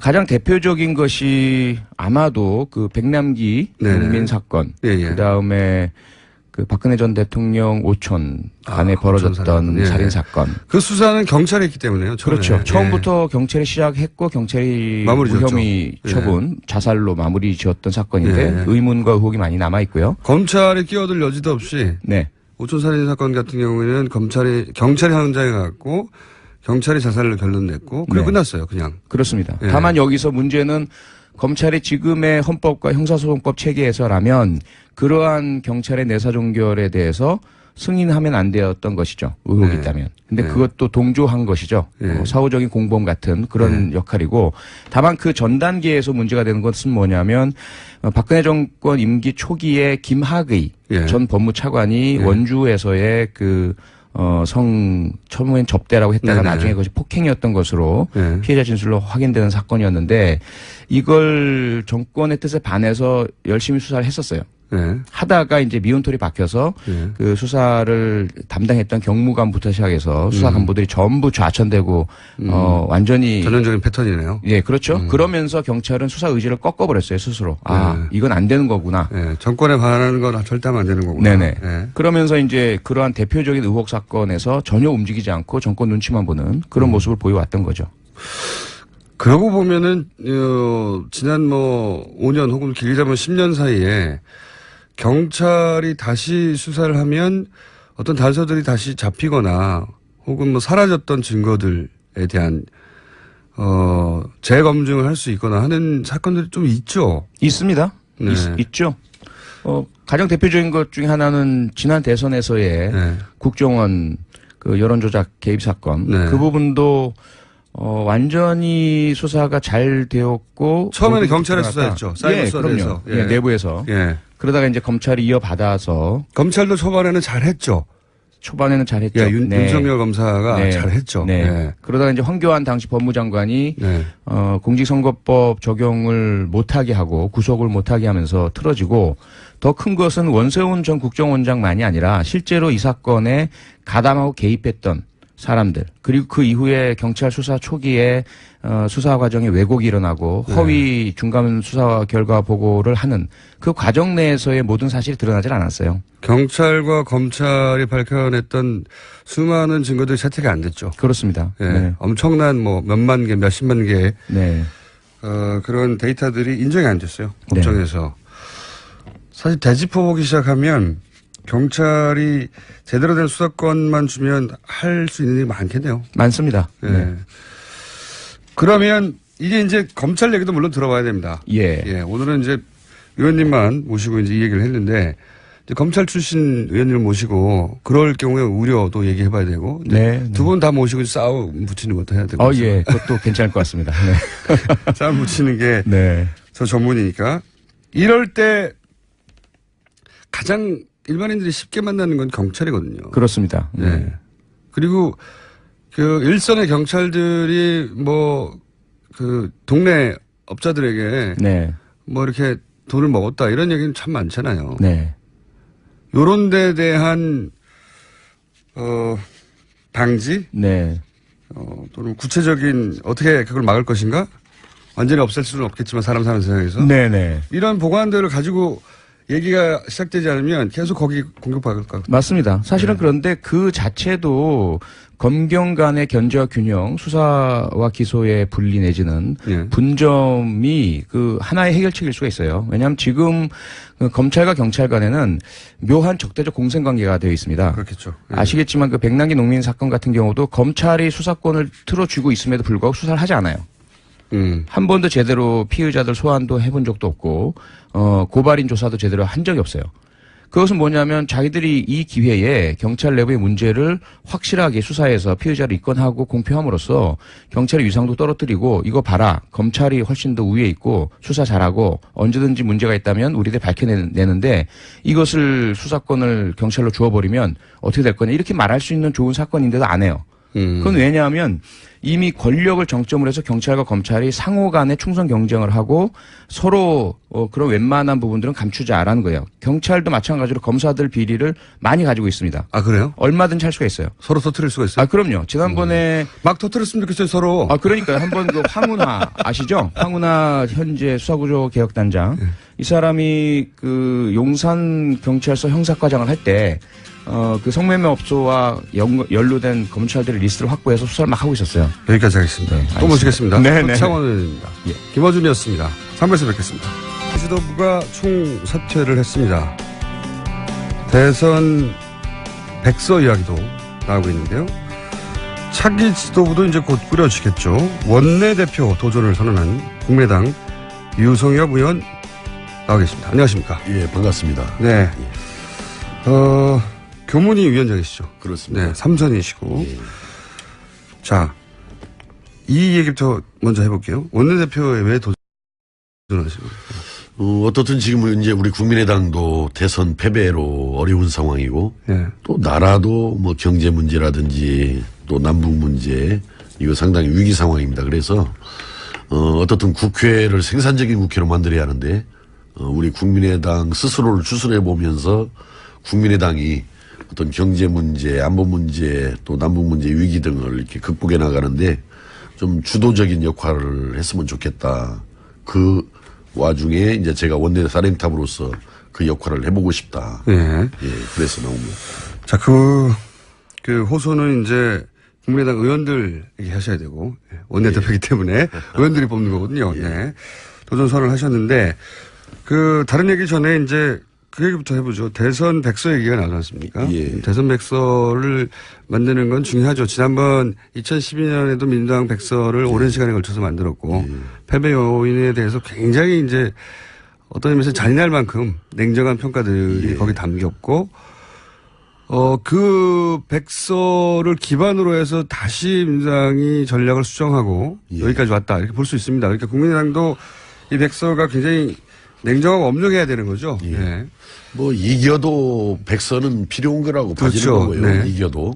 그러나 더군다나 이제 패한 경우에는 네. 더더욱 한번 돌아다 보고 또 잘 정리를 해서 반성할 건 반성하고 그렇죠. 또 경각심을 가지고 또 앞으로 나가야 되기 때문에 당연히 어떤 분석과 평가 과정은 필요하다 이렇게 봅니다. 자, 그래서 의원님이 그러니까 앞으로 원내대표가 되실 수도 있는 분이기 때문에 예. 의원님이 생각하시는 이제 패배 원인 분석 굉장히 중요하지 않습니까? 예. 앞으로 그 원인 분석을 이렇게 나는 하고 있기 때문에 당을 이렇게 추스릴 걸 수가 없는데 여러 가지 측면에서 이제 분석을 해볼 수 있습니다. 이제 캠프가 뭘 잘못했느냐, 혹은 뭐 전략적인 측면에서 예를 토론회는 어떤 부분에서 우리가 실패했다든가 전략을, 혹은 뭐 지도부는 어떤 실수가 있었다, 뭐 후보는 어떤 부분에 있어서 취약했다든가 이런 얘기를 제가 한번 여쭤볼까 하는데 우선 차기 지도부를 꾸리는 이야기부터 시작됐으니까 예. 지도부는 어떤 실수를 했습니까? 예를 들면 지도부하면 박지원 대표로 일단 상징되는데 현재는 뭐 지도부가 뭐 딱히 어떤 실수를 했다라기보다는 어떻든 다 각자 나름대로 최선은 다 했지만은 예. 이제 상대적으로 좀 우리가 좀 부족했던 거죠. 어떤 부분이 부족했습니까? 뭐 여러 가지 뭐 조직, 홍보, 예. 또 뭐 여러 가지 뭐 자금, 뭐 이런 등등 많은 부분에 있어서 부족했는데 우리가 부족한 결과가 이번 대선 결과이냐. 예. 좀 더 구체적으로 그러니까 그런 종합적인 부족함이 물론 있었겠죠. 근데 박지원 대표가 잘못한 부분이 있습니까? 저는 뭐 박지원 대표 개인의 어떤 잘못 문제에 집중할 일은 아니라고 봐지고요. 네. 사실은 지금 현재 우리나라 정치 지형이 보수와 진보로 나뉘어져서 이렇게 경쟁을 하고 양쪽으로 이렇게 흡수하는 그런 흡입력이 강하게 작용을 하는데 지금 우리 국민의당은 제3의 길을 가겠다라고 나온 당이고 제3의 길을 가서 새로운 세상을 한번 열어보겠다 이런 뜻인데 그만큼 그 보수와 진보 양쪽으로 흡수되는 상황에서 제3의 길의 어떤 에너지 동력이 좀 컸어야 하는데 그게 뚫어내는데 좀 부족한 점이 있었다 그런 뜻입니다. 여러 가지 정책이라든지 전략이라든지 홍보에 있어서. 그러면 제3의 길이라고 한다면 뭐 제3지도 떠오르는데 혹시 지난 대선 때 예를 들면 바른정당하고 일정도 연대하고 했었어야 한다고 보십니까? 저는 기본적으로 작년 2월 달에 우리 국민의당이 출범했을 때, 중도를 표방하면서 개혁적인 보수 세력, 또 합리적인 진보 세력까지를 함께 아울러서 제3의 길을 한번 뚫어나가자 이런 입장이었기 때문에 저는 당연히 바른정당은 아마 우리 어떤 연대의 저는 대상이었어야 한다 이렇게 생각을 합니다. 개인적으로 그렇게 보시고. 어떻든 박근혜 탄핵 사태에 대해서 반성을 하고 예. 또 탄핵에도 동참을 했던 부분이기 때문에 일정 부분은 그런 어떤 개혁적인 그래도 보수로 분류할 수 있지 않겠느냐. 바른정당이 만약에 대선 기간 동안 혹은 뭐 대선 초입 혹은 그 전에 연대하거나 뭐 합당하거나 여러 가지 모델이 있긴 있었는데 그렇게 힘을 합쳤으면 호남에서 더 많이 빠져나가지 않았을까요? 글쎄 이제 그것은 뭐 호남에서 이게 표가 빠져나가는 과정을 보면은 이거였죠. 호남에서는 어떤 일이 있어도 이게 정권 교체를 이번에 해야 된다라는 것이 호남 민심의 핵심이었습니다. 그런데 이제 이게 어떻게 선거 과정을 거치면서 자유한국당의 홍준표 후보가 이렇게 급 상승을 하게 되니까 이제 우려가 생긴 거죠. 야, 이거 잘못하다가 이 대통령이 지금 탄핵되고 구속되어 있는 상황에서 정권 교체가 이거 물 건너갈 우려가 있는 거 아니냐. 그래서 가능성이 더 있는 민주당 쪽으로 급격하게 기울어진 것이 아닌가. 그런 요인도 물론 있습니다만 예. 지난 탄핵 정국 때 보면 예. 박 전 대표가 이제 바른정당 아마도 대부분 바른정당에 가신 분들 같은데 그런 분들하고 김무성 전 대표를 위시한 그런 분들하고 이제 손을 잡을 수도 있고 그분들이 이제 앞으로 중요한 역할을 할 것이다라는 코멘트를 할 때마다 국민의당 지지율이 팍팍 떨어졌거든요. 그러니까 바른정당 과 연대가 본격적으로 됐다면 오히려 더 떨어지지 않았을까요? 글쎄요, 그러진 않았을 겁니다. 왜냐하면 한때 우리가 국민의당의 안철수 후보가 35% 수준까지 여론조사 결과 올라온 적도 있었고 또 양자 대결 구도에서는 문재인 당시 후보를 이렇게 앞서는 경우도 간혹 4월 있었잖아요. 초까지. 예. 그랬는데 어떻든 고 지지율이 그렇게 올라왔다가 그때 했었어야 한다. 뭐 저는 그때가 적기 아니었나 이렇게 싶어요. 그러면은 국민들한테 안정감이라든지 믿음이라든지 기대감을 줄 수 있어서 쭉 밀고 갈 수 있었지 않겠는가. 그러면은 혹시 원내대표가 되시면 원내대표가 되시면 바른정당도 지금 당 사정은 그렇게 넉넉지 않거든요. 그렇습니다. 여러 가지로 빠져나가는 의견도 많고. 예. 혹시 국민의당과 바른당이 원내대표가 되시면 다시 연대하거나 정책적 연대부터 시작해서 여러 가지 형태의 뭐 갑자기 뭐 당을 합친다든가 이런 건 어렵겠지만 그렇게 아주 결속력을 강하게 가져가는 모델을 생각하십니까? 연대나 함께하는 문제가 논의됐던 것은 이제 정권 창출을 위해서 대선 전에 이렇게 논의됐던 사항이기 때문에 지금은 좀 상황이 좀 달라진 거죠. 지금은 현재는 뭐냐면은 원내 교섭단체가 4개가 되는 그렇죠. 사당 체제가 지금 형성되어 있는 거 아니겠습니까? 그러니까 굳이 국민의당 입장에서 바른정당과만의 그런 연대는 뭐 바람직하지 그건 아니다. 않고 아. 뭐 민주당과도 상한에 따라서 근데 대선 때 그렇게 했었어야 된다는 거죠? 그렇습니다. 대선 전이고 보수를 잡기 위해서. 지금은 그게 급한 상황은 아니라고 봐집니다. 지금은 현재는 사당 체제 속에서 국정이 제대로 갈 수 있도록 어떤 사안에 따라서 민주당과도 연대할 수 있고 알겠습니다. 또 뭐 바른정당과도 할 수 있고 토론회 얘기 많이 나오지 않습니까? 이제 전략 부분에서 토론회 예를 들어서 그 갑철수 MB 아바타로 상징되는 그 토론회 전략은 그 캠프에서 짰나요? 아마 뭐 그러지 않았겠어요. TV 왜 토론 그랬을까요? 팀에서. 저는 뭐 그게 이제 누가 그렇게 짜고 했는지는 정확하게 모르겠습니다만은 어떻든 잘못 진행된 것만은 틀림이 없습니다. 그때 그것이. 토론회를 실시간으로 보셨죠? 예, 봤습니다. 보시면서 무슨 생각하셨습니까? 아, 저거 아닌데 그런 생각이 들었죠. 그래서 얼마나 아닌데 생각하셨어요? 큰일이다 이 정도. 당시 그날이 제 기억에는 안보 분야 네. 토론회였는데 그 주제와도 맞지도 않았을 뿐만 아니라 물론 이제 민주당에서 그 공식 당 내부 문건에 네거티브 허라라는 네네. 문건을 지금 잘못을 지적하는 건데 네. 그걸 그 본질적인 그 문제를 지적했어야지 굳이 뭐 MB 아바타냐 아니냐 뭐 그 결론을 내는 게 중요한 문제가 아니었잖아요. 그러니까 그 당시 그걸 지적했다 하더라도 그 민주당이 네거티브 위주로 선거 전략을 짜고 가는 것에 대한 준엄한 어떤 지적 이렇게 그쳤어야 하는데 마치 MB 아바타냐 아니냐 그 자체가 논란이 되는 식으로 토론이 진행되다 보니까 우리가 대단히 그건 잘못한 일이라고 생각합니다. 그날 토론회 전반적으로 다 예. 그 문제가 많았었는데 그리고 실제 그 토론회가 얼마나 큰 타격을 입었다고 생각하십니까? 저는 아주 뭐 여러 토론에 대한 평가들은 좋지를 못해요. 전반적으로. 그 대여섯 차례 토론에 대한 평가가 좋지 못하는데 그 중에서도 가장 아마 그 안 좋은 평가를 받는다면은 그 부분 아니었는가 싶습니다. 그 토론이 이 대선 패배에 미친 영향이 어느 정도라고 보십니까? 이번 선거는 아주 특수한 상황의 선거 아니었어요. 전직 대통령이 감옥에 들어가 있고 또 현재 아주 그 탄핵이 갑작스럽게 이제 그 결정이 되다 보니까 12월에 치러야 할 대선을 이제 5월에 치르는데 딱 2달 만에 선거를 치르는 거 아니에요. 그러니까 아주 단기간에 압축적으로 치러지는 선거다 보니까 TV 토론의 비중이 굉장히 높아져 오는데도 불구하고 이번에는 더더욱 아주 TV 토론의 비중이 저는 높았었다 이렇게 봅니다. 이번 선거 과정에서. 결정적이라고 보십니까? 예, 그래서 이번에 그 TV 토론이 어떤 성패를 좌우한 거다 저는 이렇게 보고 있습니다. 그렇군요. 그렇다면 이제 후보 얘기를 하지 않을 수 없습니다. 예. 캠프가 혹여 누군가 그런 제안이나 전략을 세웠다 하더라도 후보가 그걸 잘 소화하거나 혹은 후보가 이건 아니라고 판단했다면 이런 일은 안 벌어졌을 거 아니겠습니까? 후보의 책임 부분은 얼마나 크다고 보십니까? 저는 뭐 이제 후보의 책임 부분을 떠나서 그 토론을 잘. 떠나지 말고 좀 얘기해 주세요. 자꾸 떠나시는데. 예. 토론을 이렇게 보면은 토론 제일 그 모든 부분들이 대개 문재인 당시 후보고 우리 안철수 후보가 토론 제일 못했어요 사실은. 네. 그렇게 평가하시는군요. 근데 이 가만히 왜 그럴까 하고 보니까 국회에서 국회 의정 활동을 오래 하면은 그런 어떤 토론 이렇게 논쟁 여기에 대해서 아주 익숙하고 훈련이 좀 되어 있는데 문재인 당시 후보도 별로 국회 의정 활동 경험이 4년 정도밖에 안 되잖아요.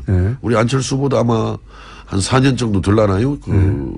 19대, 20대 이렇게 해서 한 4년도 채 안 될지도 모르겠습니다만은 그러다 보니까 역시 그 국회의원 생활을 하면서 토론 논쟁을 일상화를 거친 분들이 잘하는데 아무래도 좀 토론이 약했던 것 같습니다. 그러니까 제 말은 후보의 토론 말씀하신 바대로 문재인 후보도 뭐 토론을 썩 잘하는 스타일의 후보는 아니었고 말도 토론만으로 따지면은 이제 뭐 심상정 후보나 유승민 후보가 훨씬 토론 자체는 잘했다는 평가인데 그렇다고 해서 그 토론만으로 문재인 후보가 지지율이 10% 깎인 건 아니지 않습니까? 근데 문재인 후보도 보니까 토론이 많이 늘었던데요. 그 당시. 제 말은. 예를 들어서 판문하면서 다른 주제로 옮겨가버리기도 하고 또 잘 모르면은 계속을 하고 하면서 또 이렇게 상대방 말을 유도하면서 시간도 버는 것 보니까 그래도 문재인 후보는 4년 전, 5년 전에 비해서 그 당시 많이 늘었던 것 같습니다. 제가 보니까. 제가 이제 이 질문을 드린 이유가 뭐냐면 이제 안철수 전 후보, 전 의원이고 이제 다 전이네요, 이제는. 사실상은 삼수 선언을 한 거라고 봐야 된단 말이죠. 예. 예, 정치를 접는 게 아니라 더욱 힘을 내고 재충전해서 다시 하겠다는 의지를 공식적으로 표명했으니까 그렇다면 이제 철저하게 부족했던 부분을 되짚어 봐야 되는데 당 차원에서 안철수 후보가 무소속으로 다시 나갈 일은 없을 것 같고요. 그죠? 예. 국민의당을 본인이 상당한 창업주라고 스스로 생각하고 있기 때문에 국민의당의 문제의식과 같이 가야 되는데 이 후보의 약점을 어떻게 분석하느냐가 굉장히 중요하고 필요하잖아요. 예. 원내대표가 되실 분이니까 더더욱이 의견이 궁금한 거죠. 그래서 토론의 스킬만의 문제인가 그 외에는 부족한 게 없었나요? 뭐 사람이라는 것은 뭐 누구나 다 부족하죠. 누구나 부족한 거지 완벽한 사람이 어디가 있겠습니까? 물론 그런데 예. 대선 후보로서 어떻든 뭐 저는 뭐 당선자 이번에 당선된 문재인 대통령까지 포함해서 사람은 다 부족한 존재인 겁니다. 그러니까 부단하게 그것을 채워가면서 또 노력해 가면서 나가는 것인데 뭐 저는 뭐 우리 안철수 후보 아주 중요한 또 우리 국민의당의 자산이라고 생각합니다. 네, 당연하죠. 그래서 네. 앞으로 뭐 본인께서도 말씀하신 대로 우리나라의 어떤 변화와 미래를 위해서 계속해서 저는 준비하고 노력을 해나가면은 좋은 일이다 이렇게 생각합니다. 이상돈 의원은 다른 언론과의 인터뷰에서 다시 나오더라도 그렇게 기회는 없을 것이다. 이렇게 아주 단정적으로 야박하게 평가하시던데 그렇게는 평가 안 하시는군요. 뭐 앞으로 뭐 5년 후의 일인데 네. 너무 그렇게 단정적으로 볼 일은 저는 아니라고 봐지고 사람이 노력 여하에 따라서 준비 여하에 따라서 얼마든지 달라질 수 있는 부분이고 저는 뭐 안철수 후보의 장점 중에 하나가 그 학습 능력이 굉장히 뛰어나다. 예. 그리고 이번에도 목소리 그렇게 이렇게 바꾸는 노력을 스스로 해서 바꿨듯이 잘못된 거 아닙니까? 뭐 저는 잘못된 거라고 보지 않습니다. 어떻든 그 많은 국민들의 어떤 지적을 받아가면서 이런 부분을 이렇게 보완하고 보강하면 좋겠다 해서 그렇게 노력을 해서 변화된 결과를 만들어낸 것이기 때문에 그게 이제 예. 연설할 때 그런 목소리가 다 자기 목소리가 아닌 거를 전 국민이 아는 상태에서 하는 거잖아요.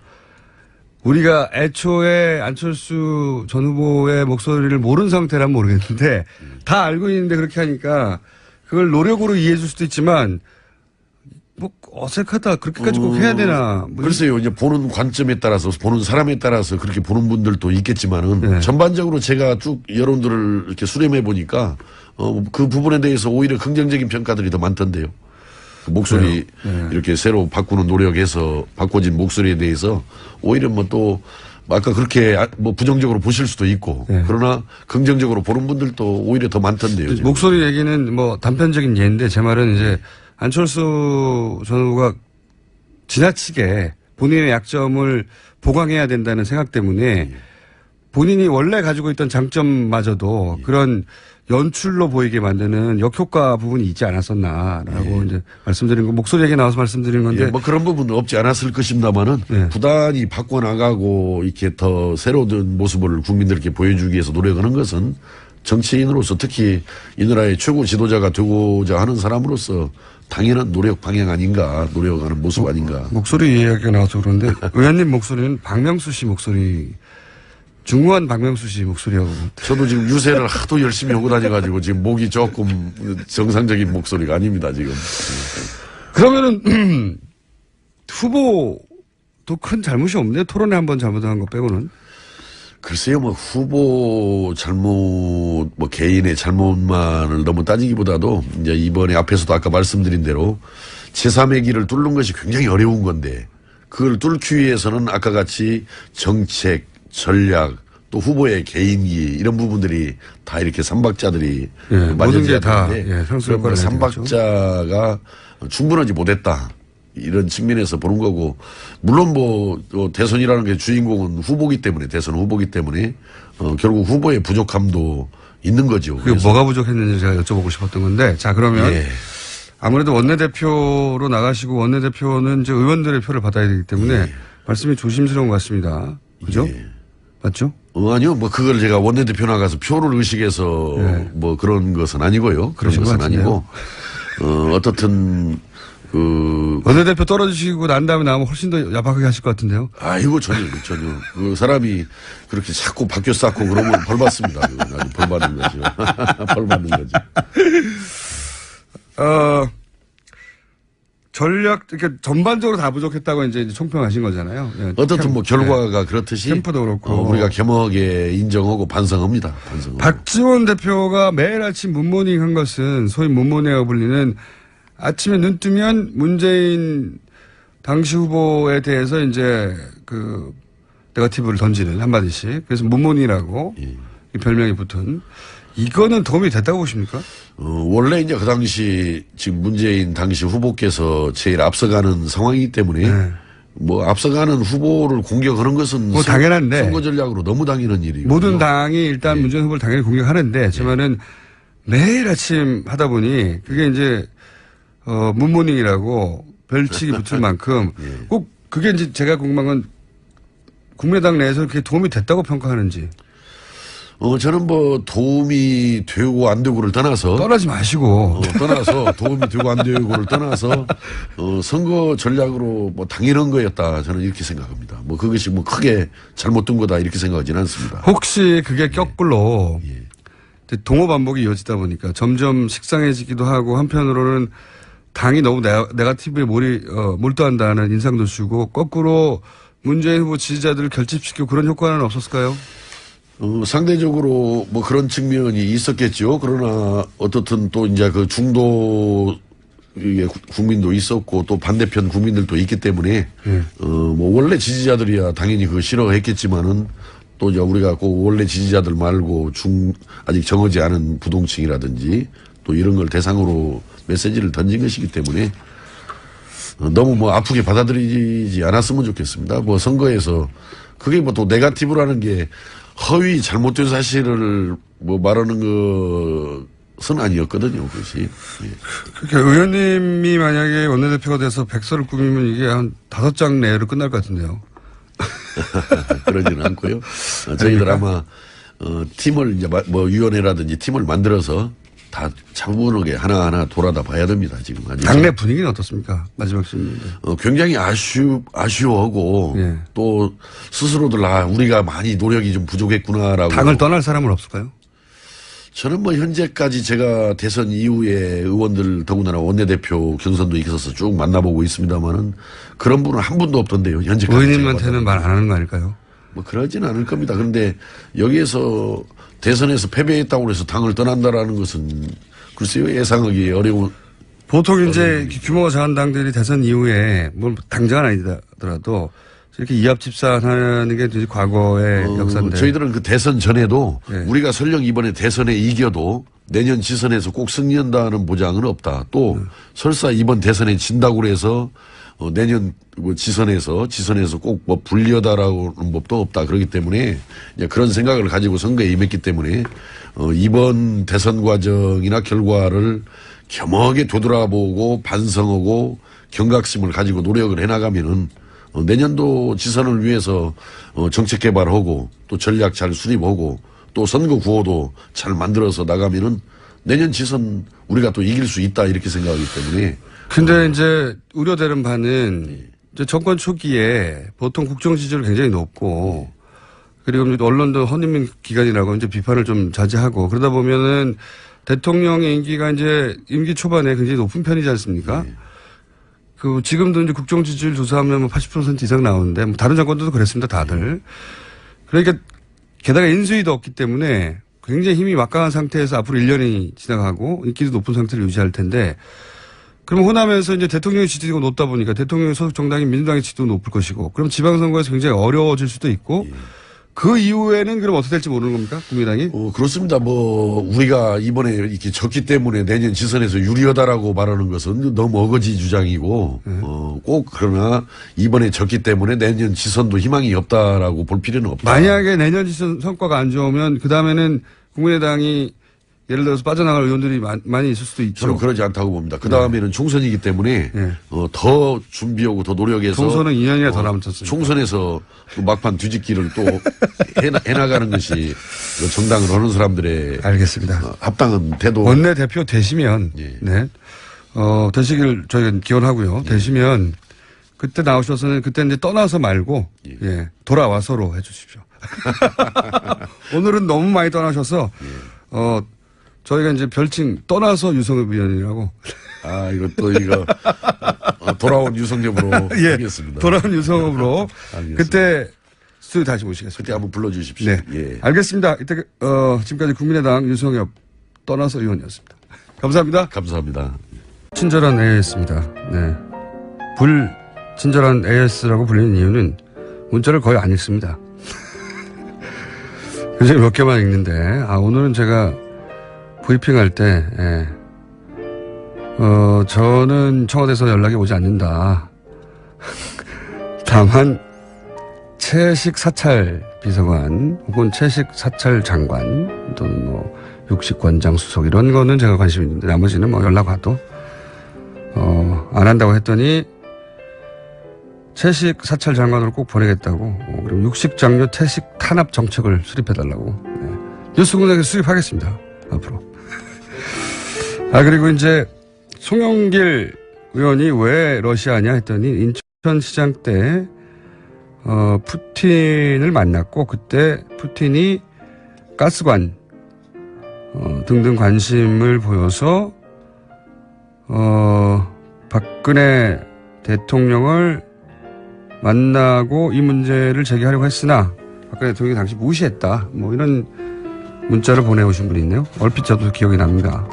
한번 달아보겠습니다. 그리고 이제 저희 방송 이제 해외에서 많이 들으시다 보니까 이런 문자들 참 많이 옵니다. 서울 교통 상황이 필요 없는데 계속 듣고 있어요. 뭐 캘리포니아 샌디에고 여행 중에 서울 교통 상황을 듣고 있습니다. 네. 네. 이런 분이 있네요. 폴란드로 오십시오. 폴란드 육식 선진국입니다. 아니 어떻게 육식 선진국인지 문자를 보내주셔야죠. 네. 폴란드가 왜 육식 선진국인지 그리고 육식 선진국 저 뉴스공장이 이제 외교를 해보려고 하니까 왜 육식 선진국인지 다른 국가들도 얼마나 육식이 앞서가고 있는지 문자를 좀 부탁드립니다. 네.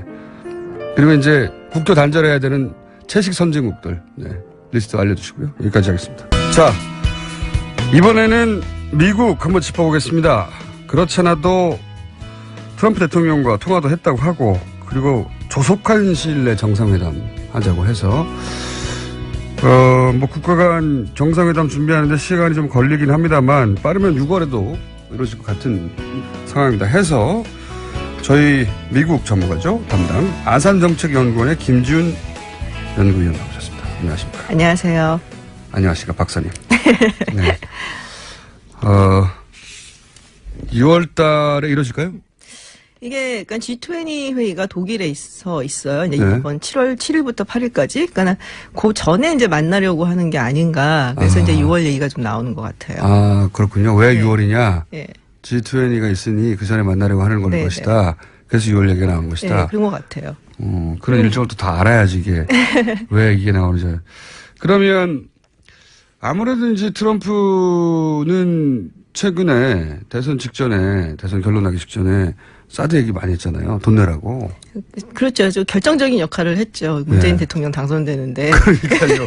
보통 이제 북풍이 불어주고 그다음에 이제 미국이 보수 정권에 우호적인 발언을 해주고 했으면 좋았을 텐데 트럼프 대통령은 그냥 미국의 이익을 추구했어요. 그냥. 그렇죠. 예. 그러다 보니 결과적으로 의도한 건 아니겠지만 문재인 대통령이 주장했던 재협상이라기보다는 이제 차기 정부로 넘겨야 한다고 하는 그런 주장이 좀 힘을 더 얻었죠. 우리만 그렇게 생각한 게 아니고 미국에서도 이제 그렇게 생각을 했어요. 그래서 미국 뭐 언론이라든지 뭐 또 이렇게 좀 도는 약간 미국식 찌라시 같은 게 있거든요. 그래서 그래요?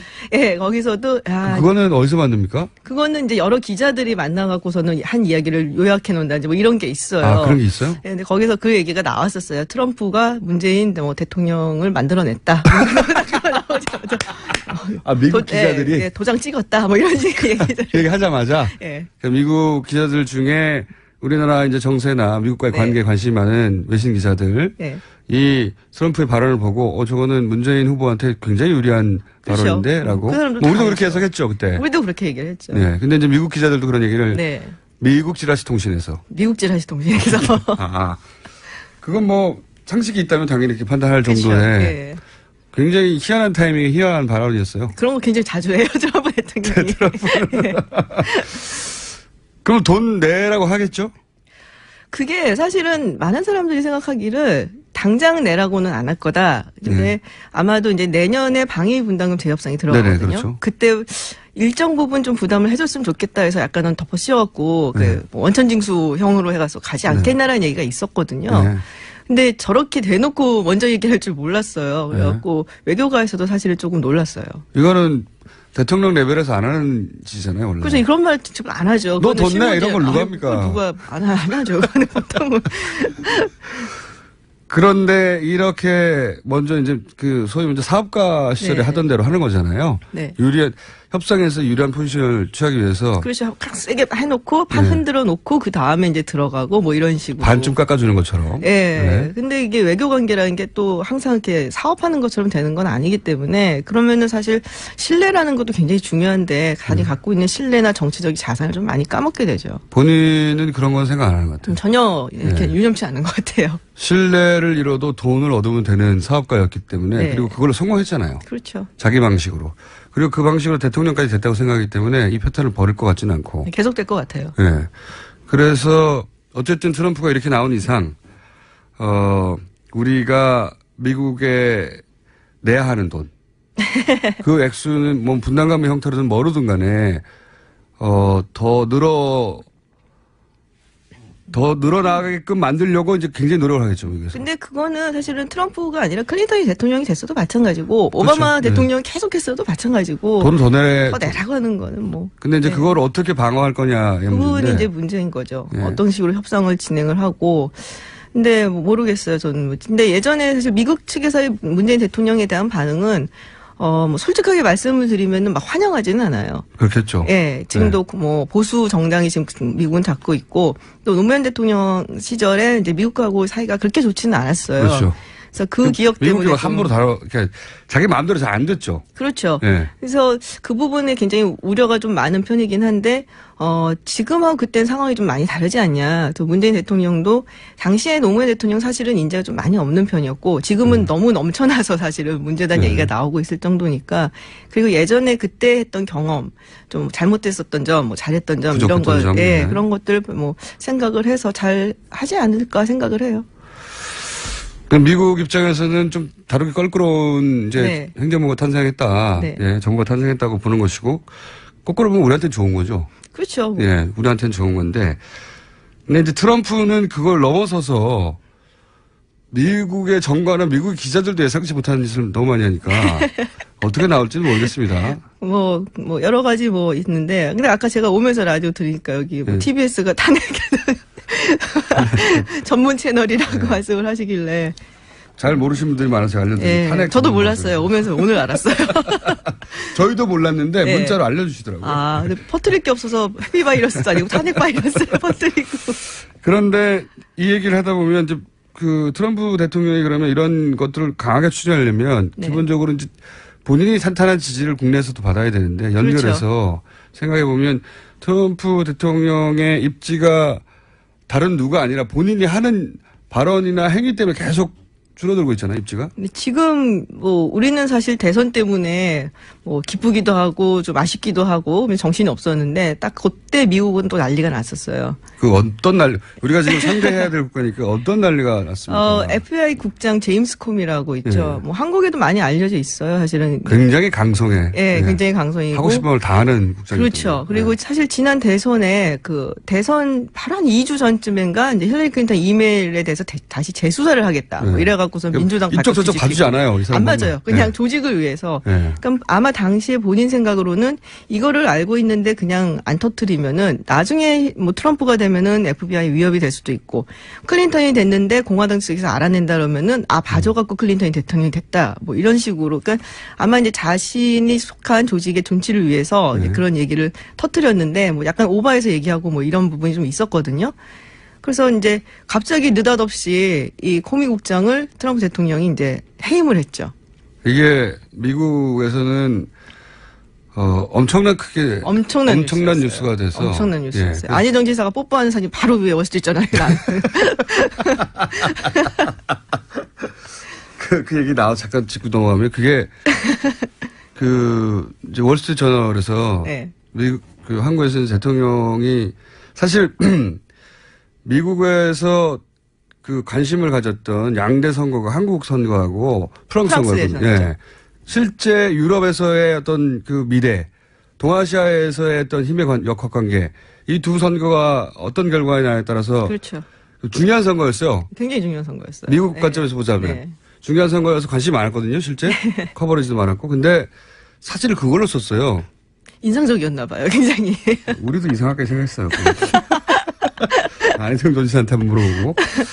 왜 그 사진을 썼는지는 한번 여쭤보려고 그랬더니, 이제 특별히 다른 이유는 모르시고. 예. 잘 모르게 가장 인상적이었던 것 같아요. 제가 보기에도 인상적이었어요. 근데 어쨌든, 그러면서 그 사이에 미국에서 굉장히 중요한 뉴스로 계속 파급력을 가지고 탄핵될 수도 있다는 얘기가 처음으로 나온 뉴스가 이거잖아요. 그렇죠. 이 FBI 국장을 해임, 파면한다는 게 얼마나 큰 그 임팩트가 있는 겁니까? 그 나라에서. 그러니까 일단 이제 왜 해임을 했냐라는 문제인데, 이유는 그거예요. 힐러리 클린턴 이메일 건을 제대로 수사를 못했고, 그리고 좀 오버하게 이제 수사를 하는 바람에 약간 좀, 제대로 일을 못했다는 거죠, 한마디로. 그래서 그걸 얘기했는데 말이 안 되는 게, 그 덕에 사실은 트럼프가 대통령이 됐다고 생각하는 사람도 많거든요. 근데 사실은 이제 이 FBI 국장이 러시아 스캔들을 정말 집요하게 파고 있었어요. 그러니까 네. 트럼프 행정부 내 주요 인사들 네. 네, 다 날려버릴 수준으로 마이클 플린도 사실 날라간 날라갔죠. 거고 네. 그리고 굉장히 집요하게 파고 있었고 되게 재밌는 사실이 알고 봤더니 이 코미 국장이 이제 잘리기 이제 한 며칠 전에 그 얘기를 했대요. 아 지금 이거 러시아 게이트 수사를 해야 되는데 예산이 모자니까 예산 좀 더 달라고. 돈 더 달라고 더 수사하게. 그러니까 이거 한마디로 말하자면은 박영숙 특검이 예산 모자라고 사람 부족하니까 더 달라고 황교안 총리한테 얘기를 한 거랑 비슷한 거예요, 그게. 그래서 이제 자른 거죠. 그래서 사람들이 이제 생각하기는 일을 제대로 그러니까 못 해갖고 자른 게 아니라 너무 잘해. 열심히 일해서 자른 거. 더군다나 대통령한테 치명적이 될 수 있는 사안을 그러니까 이제 이게 어떻게 되냐면 대통령이 자기를 수사하는 수사기관의 장을 자기를 그렇죠. 수사하기 때문에 잘라버린 거죠. 그렇죠. 이제 네. 우리는 그렇게 생각을 다 하고 있는데 물론 이제 본인이 내놓는 어떤 명생 이런 얘기는 그건 아닌데 그래서 이제 얼마나 심각한 거냐. 원래는 이제 FBI 국장이 10년 임기예요. 10년 해야 됩니까, 거기는? 네, 10년 임기예요. 그래서 대단하긴 2013년에 해요. 코미 국장이 취임을 했기 때문에 2023년까지는 보장이 되어 있는 건데 근데 물론 그렇다고 해서 대통령이 해임을 하지 말란 법은 없어요. 없죠. 네. 그래서 73년인가 이후로부터는 계속 이제 10년 임기를 해서 그걸 규정을 해놨는데 미국은 그 정권이 바뀌어도 대부분 그게 넘어가죠. 그냥 넘어가죠. 네. 한 번 해임을 한 적이 있어요. 임기 중에 이제 빌 클린턴 대통령 시절에. 네. 그리고 나중에 이제 빌 클린턴 대통령이 잘 해임한 걸 좀 약간 후회한다는 식으로 이렇게 약간 독박하는 이런 게 있었고, 그래서 웬만하면 FBI 수사권 독립이라든지 이런 걸 위해서 안 건드리거든요. 네.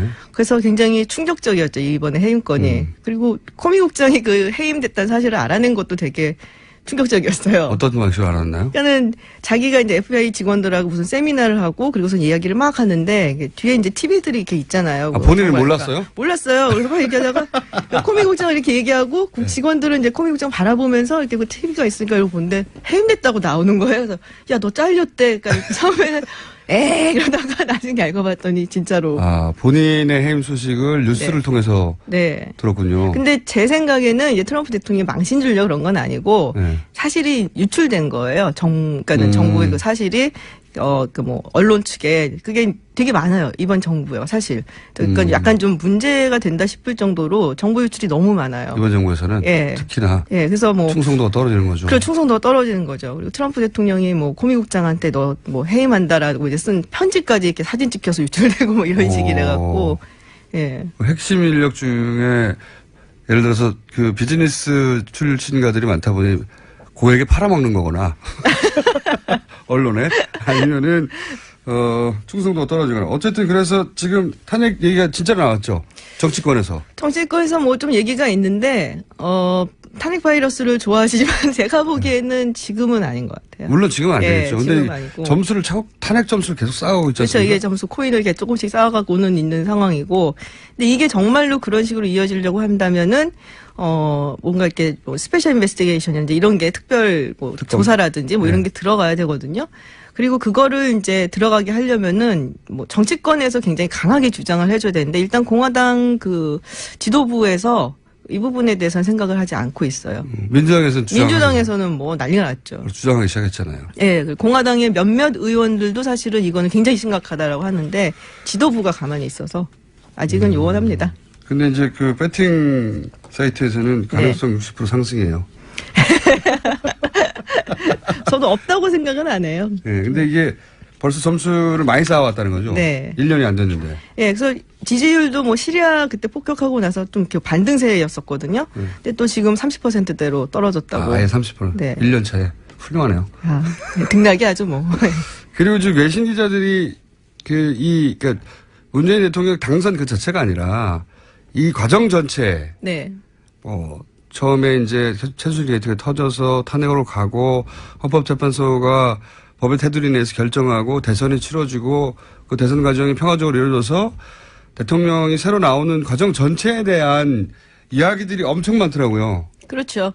그러니까는 굉장히 성숙한 민주주의로 발전을 했다라고 생각을 하죠. 한국 같은 경우는 뭐 민주주의 국가라고 하더라도 신생 민주주의 국가로 여겨졌었거든요. 그 외신에서는 보통 이게 아직 미성숙하다는 네. 식의 표현이나 네. 그거 봐라 역시 아직은 안 되는구나라는 저는 그런 외신만 굉장히 오랫동안 접하다가 최근 뭐 몇 개월 사이에 이게 좀 어색해요. 한국을 봐라 뭐 자꾸. 이게 네. 이제 과거에는 실제로 외신들이 안 그러는데 한 문장 가지고 따와가지고 막 우리끼리 과장하고 그랬는데 네. 지금은 기사 전체가 성숙한 민주주의 그러니까 서구가 한국을 보라는 얘기가 자꾸 등장하니까 네. 이게 제가 오버하는 게 아니고요. 저 오버 싫어하거든요. 이런 거는. 특히 외신을 통해서 오버하는 건. 특히 그런 게 있었어요. 프랑스 같은 경우랑 이제 우리랑 비교를 했을 때 뭐 포퓰리즘 얘기를 하면서 프랑스의 르펜은 포퓰리즘일 수 있지만 예. 한국은 그게 아니다. 정말로 이게 민주적인 과정이었다라는 얘기들을 굉장히 많이 하더라고요. 프랑스에서도 이제 르펜을 지지하는 네. 극우를 지지하는 그 데모 네. 많았었는데 거기는 포퓰리즘이면 한국은 민주주의가 성숙한 거다. 네. 이런 표현이 자꾸 외신에 그리고 제대로 된 민주주의를 보려면 한국을 봐라. 뭐 이런 얘기를 자꾸 하니까요. 사람들이 왜 이러나 싶기도 하고. 좋죠. 뭐. 제가 이런 얘기를 드리는 이유는 뭐냐면 이제 한미 정상간에 이런 회담을 하고 그리고 언론이 그걸 어떻게 평가할 건지 그리고 언론이 특히 미국 언론이 누구의 편에 서서 이해관계를 또 설명해 줄 건지 여론을 어떻게 만들 건지 그게 중요하잖아요.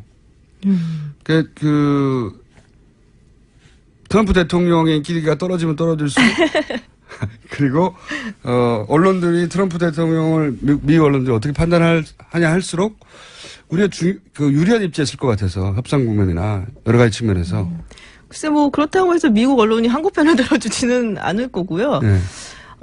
오히려 트럼프 대통령이 세게 나올 수도 있죠. 자신이 이제 국내에서 조금 약간 인기가 떨어진다든지 좀 위기에 몰리면 뭐 대부분의 지도자들은 다 그래요. 이게 대표적인 케이스가 아베 총리. 그렇죠. 예. 그래서 이제 상대 국가를 더 때릴 수도 있다. 예, 더 때릴 수도 있고 그래갖고 이제 지지자들한테 좀 어필을 하려면은 내부의 결속을 다지기 위해서 그렇죠. 내가 해외를 이만큼 때리는. 얻어냈다. 뭐 이런 식으로 그렇게 나올 수도 안 있는 좋네요. 거고요. 탄핵시키지 말아야 되겠네. 그래봤자 펜스예요. 자, 정상회담을 하면서 북미 간 얘기도 나오는데 이것도 진행되는 걸로 알고 계세요? 네, 그거는 뭐 물밑간에 항상 뭐 진행이 뭐 되고 있는데 아마도 김정은 예. 국방위원장에 대해서 굉장히 칭찬했잖아요. 갑자기. 실수죠. 그건 정말 치명적인 실수예요. 정말 실수예요? 예, 본인이 그렇게 생각을 하더라도 그렇게 얘기를 하면 안 돼요. 우리가 60년이 넘은 동맹국인데 어쨌든 한국은 지금 북한하고는 적국인 상태잖아요. 뭐 네. 정쟁이 멈추진 않은 상태이기 때문에 근데 그 적국에 김정은 그 국방위원장을 두고서는 만나면 영광이겠다는 이런 얘기는 하면 안 돼요. 우리나라는 이 대선 기간에서 너무 민감해서 이 뉴스가 크게 다뤄지진 않았는데 예. 트럼프 대통령이 김정은을 만나는 게 아너드. 그리고 예, 그 네, 아너드 영광이라고. 정말 말도 안 되는 얘기고 그리고 미국 대통령 그렇게 아무나 만난 거 아니에요.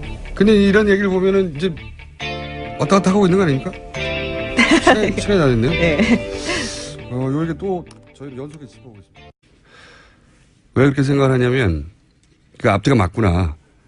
그러니까 본인이 몰랐다고 한 게 사실이구나. 왜냐면 보통 이제 공직에 보통 이렇게 내정할 때 가장 먼저 하는 게 세금 내는 거예요. 먼저 검증하고 또 체크하죠. 네, 본인이. 예.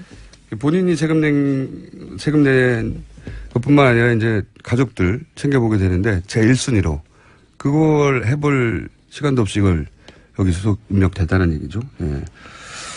자. 실제로 어제 기자들이 관련 질문을 했었는데요. 얼마 되지 않았다라는 말을 했습니다. 제가 알기로도 그래요. 예. 예. 제가 알기로도, 오래전부터 내정돼 있었던 게 아니다. 인사가 철저히 비밀에 붙여졌던 건 사실인 것 같고, 다들 그 조국 교수에 집중하는데, 제가 뭐 얼굴 패권주의라고, 예, 적폐라고 얘기했는데, 저 같은 얼굴 민주주의자를 빨리 발탁해야 되는데, 육식 장려 수석 만들어 주십시오. 채식 사찰까지 하신다는 게 굉장히 충격적입니다. 근데 저는 이 총무비서관에 대해서 주목하는 분들 별로 없는데, 저는 총무비서관 임명이 이 문재인 정부를 상징하는 인사라고 봐요. 네. 저 개인적으로는. 굉장히 눈에 띄었습니다. 예. 잘 모르시는 분들이 많을 텐데, 이 총무비서관이 뭐 하는 자리냐, 쉽게 말하면 집사거든요. 흔히들 네. 그렇게 표현하죠. 살림하는 자리죠. 예. 청와대 직원을 누굴 쓸 거냐. 이런 이제 큰 자리들 말고, 뭐 요리사부터 시작해서 아주 작게는 직원을 누구 쓰냐, 혹은 뭐 시설, 혹은 청와대 내에서 하는 행사들 있잖아요. 경례 행사. 그러니까 살림이죠, 살림 전체. 그리고 소위 이제 이게 명칭이 정확하게는 따로 있는데 보통 이제 통치자금이라고 하는 영수증 없이 쓰는 대통령의 네, 예산을 또 만지기도 예. 합니다. 이게 몇백억 단위예요. 잘 모르시겠지만. 그러니까 엄청난 액수와 살림을 꾸리는. 근데 이 소위 통치자금은 영수증 없이 써요.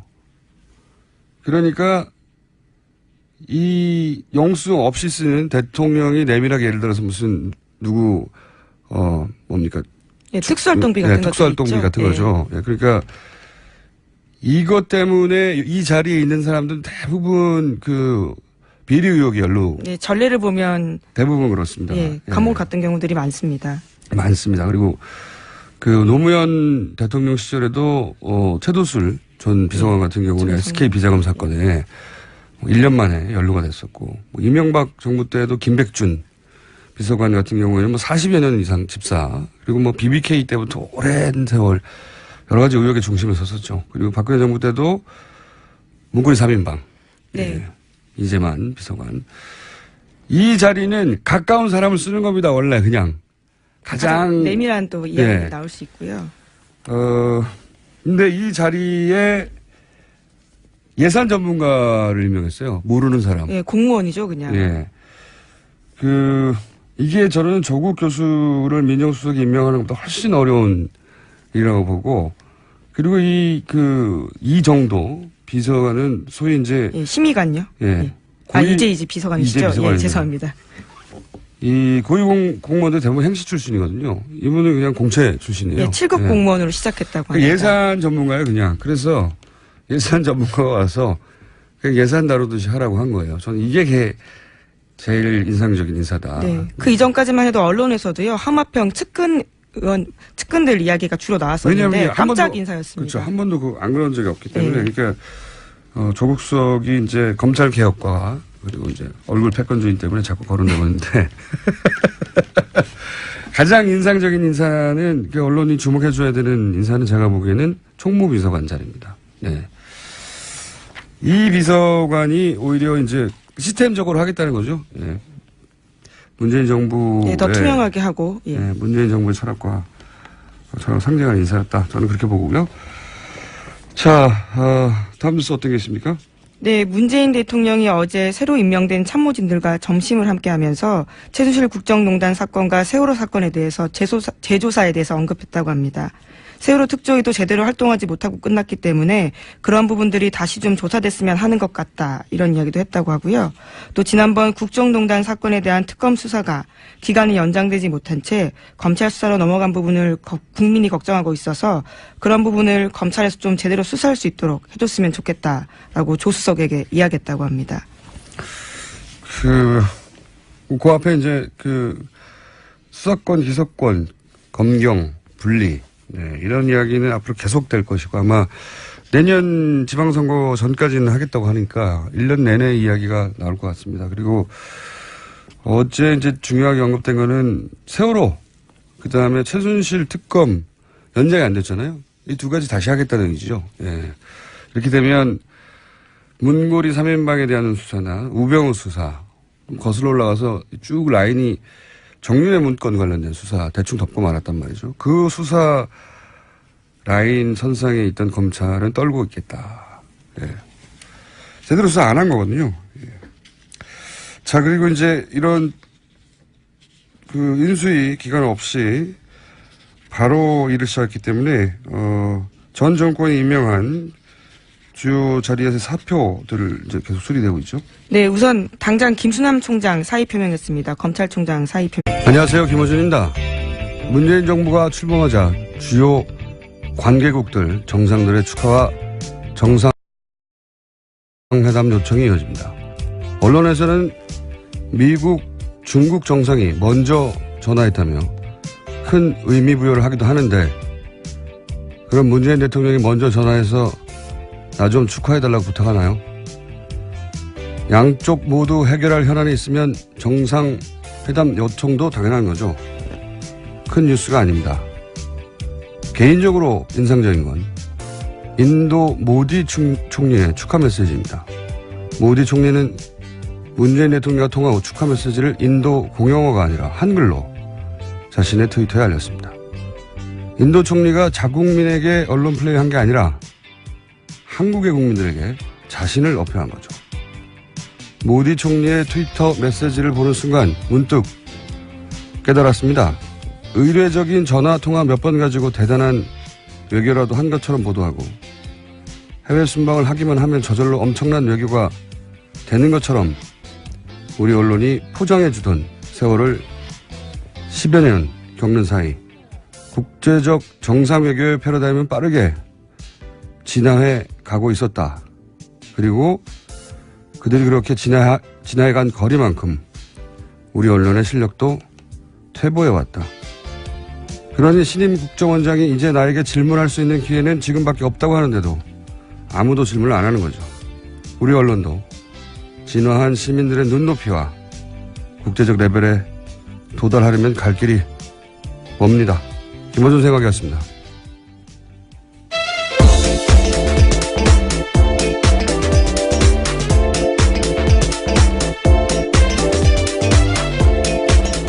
시사인의 김은지입니다. 네, 요즘 시사 관련 뉴스는 이제 누가 어디 간다, 누가 어디 간다 이런 걸로 도배되고 있어요. 아니면 뭐 중국 시진핑 주석이 먼저 전화했다고 막. 네, 새 정부 관련된 네. 뉴스가 쏟아지고 있어서요. 저는 먼저 전화했다는 걸 크게 보도하는 게 너무 웃겼어요. 아니 그럼 나 좀 축하해줘 이렇게 합니까?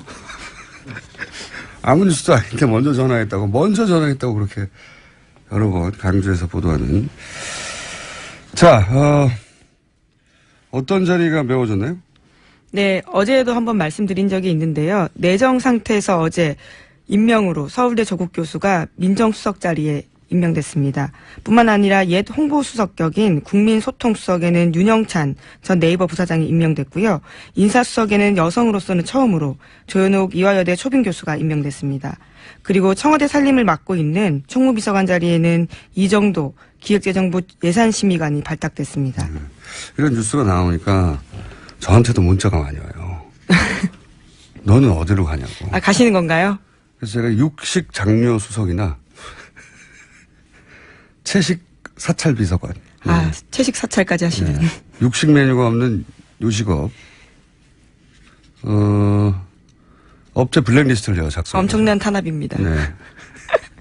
식약청을 동원해가지고 탄압을 준비 중입니다. 그리고 이제 아무래도 조국 민정수석에 대해서 검찰 출신이 아니다 보니까 관련 뉴스가 긍정적인 뉴스와 또는 뭐 비판 보도도 많이 쏟아지고 있어요. 네. 그래서 조국 민정수석 관련한 뉴스를 좀 더 짚어볼까요? 네. 네, 임명 첫날부터 검찰개혁 의지 피력했습니다. 공수처 신설 등 개혁 필요성 강조하면서요. 내년 지방선거 전까지 검찰개혁 완수하겠다 이렇게 못 박았습니다. 네, 조국 민정수석 관련한 뉴스들이 굉장히 많이 나오는데 일단 조국 민정수석이 무슨 말을 했는지 잠깐 들어보겠습니다.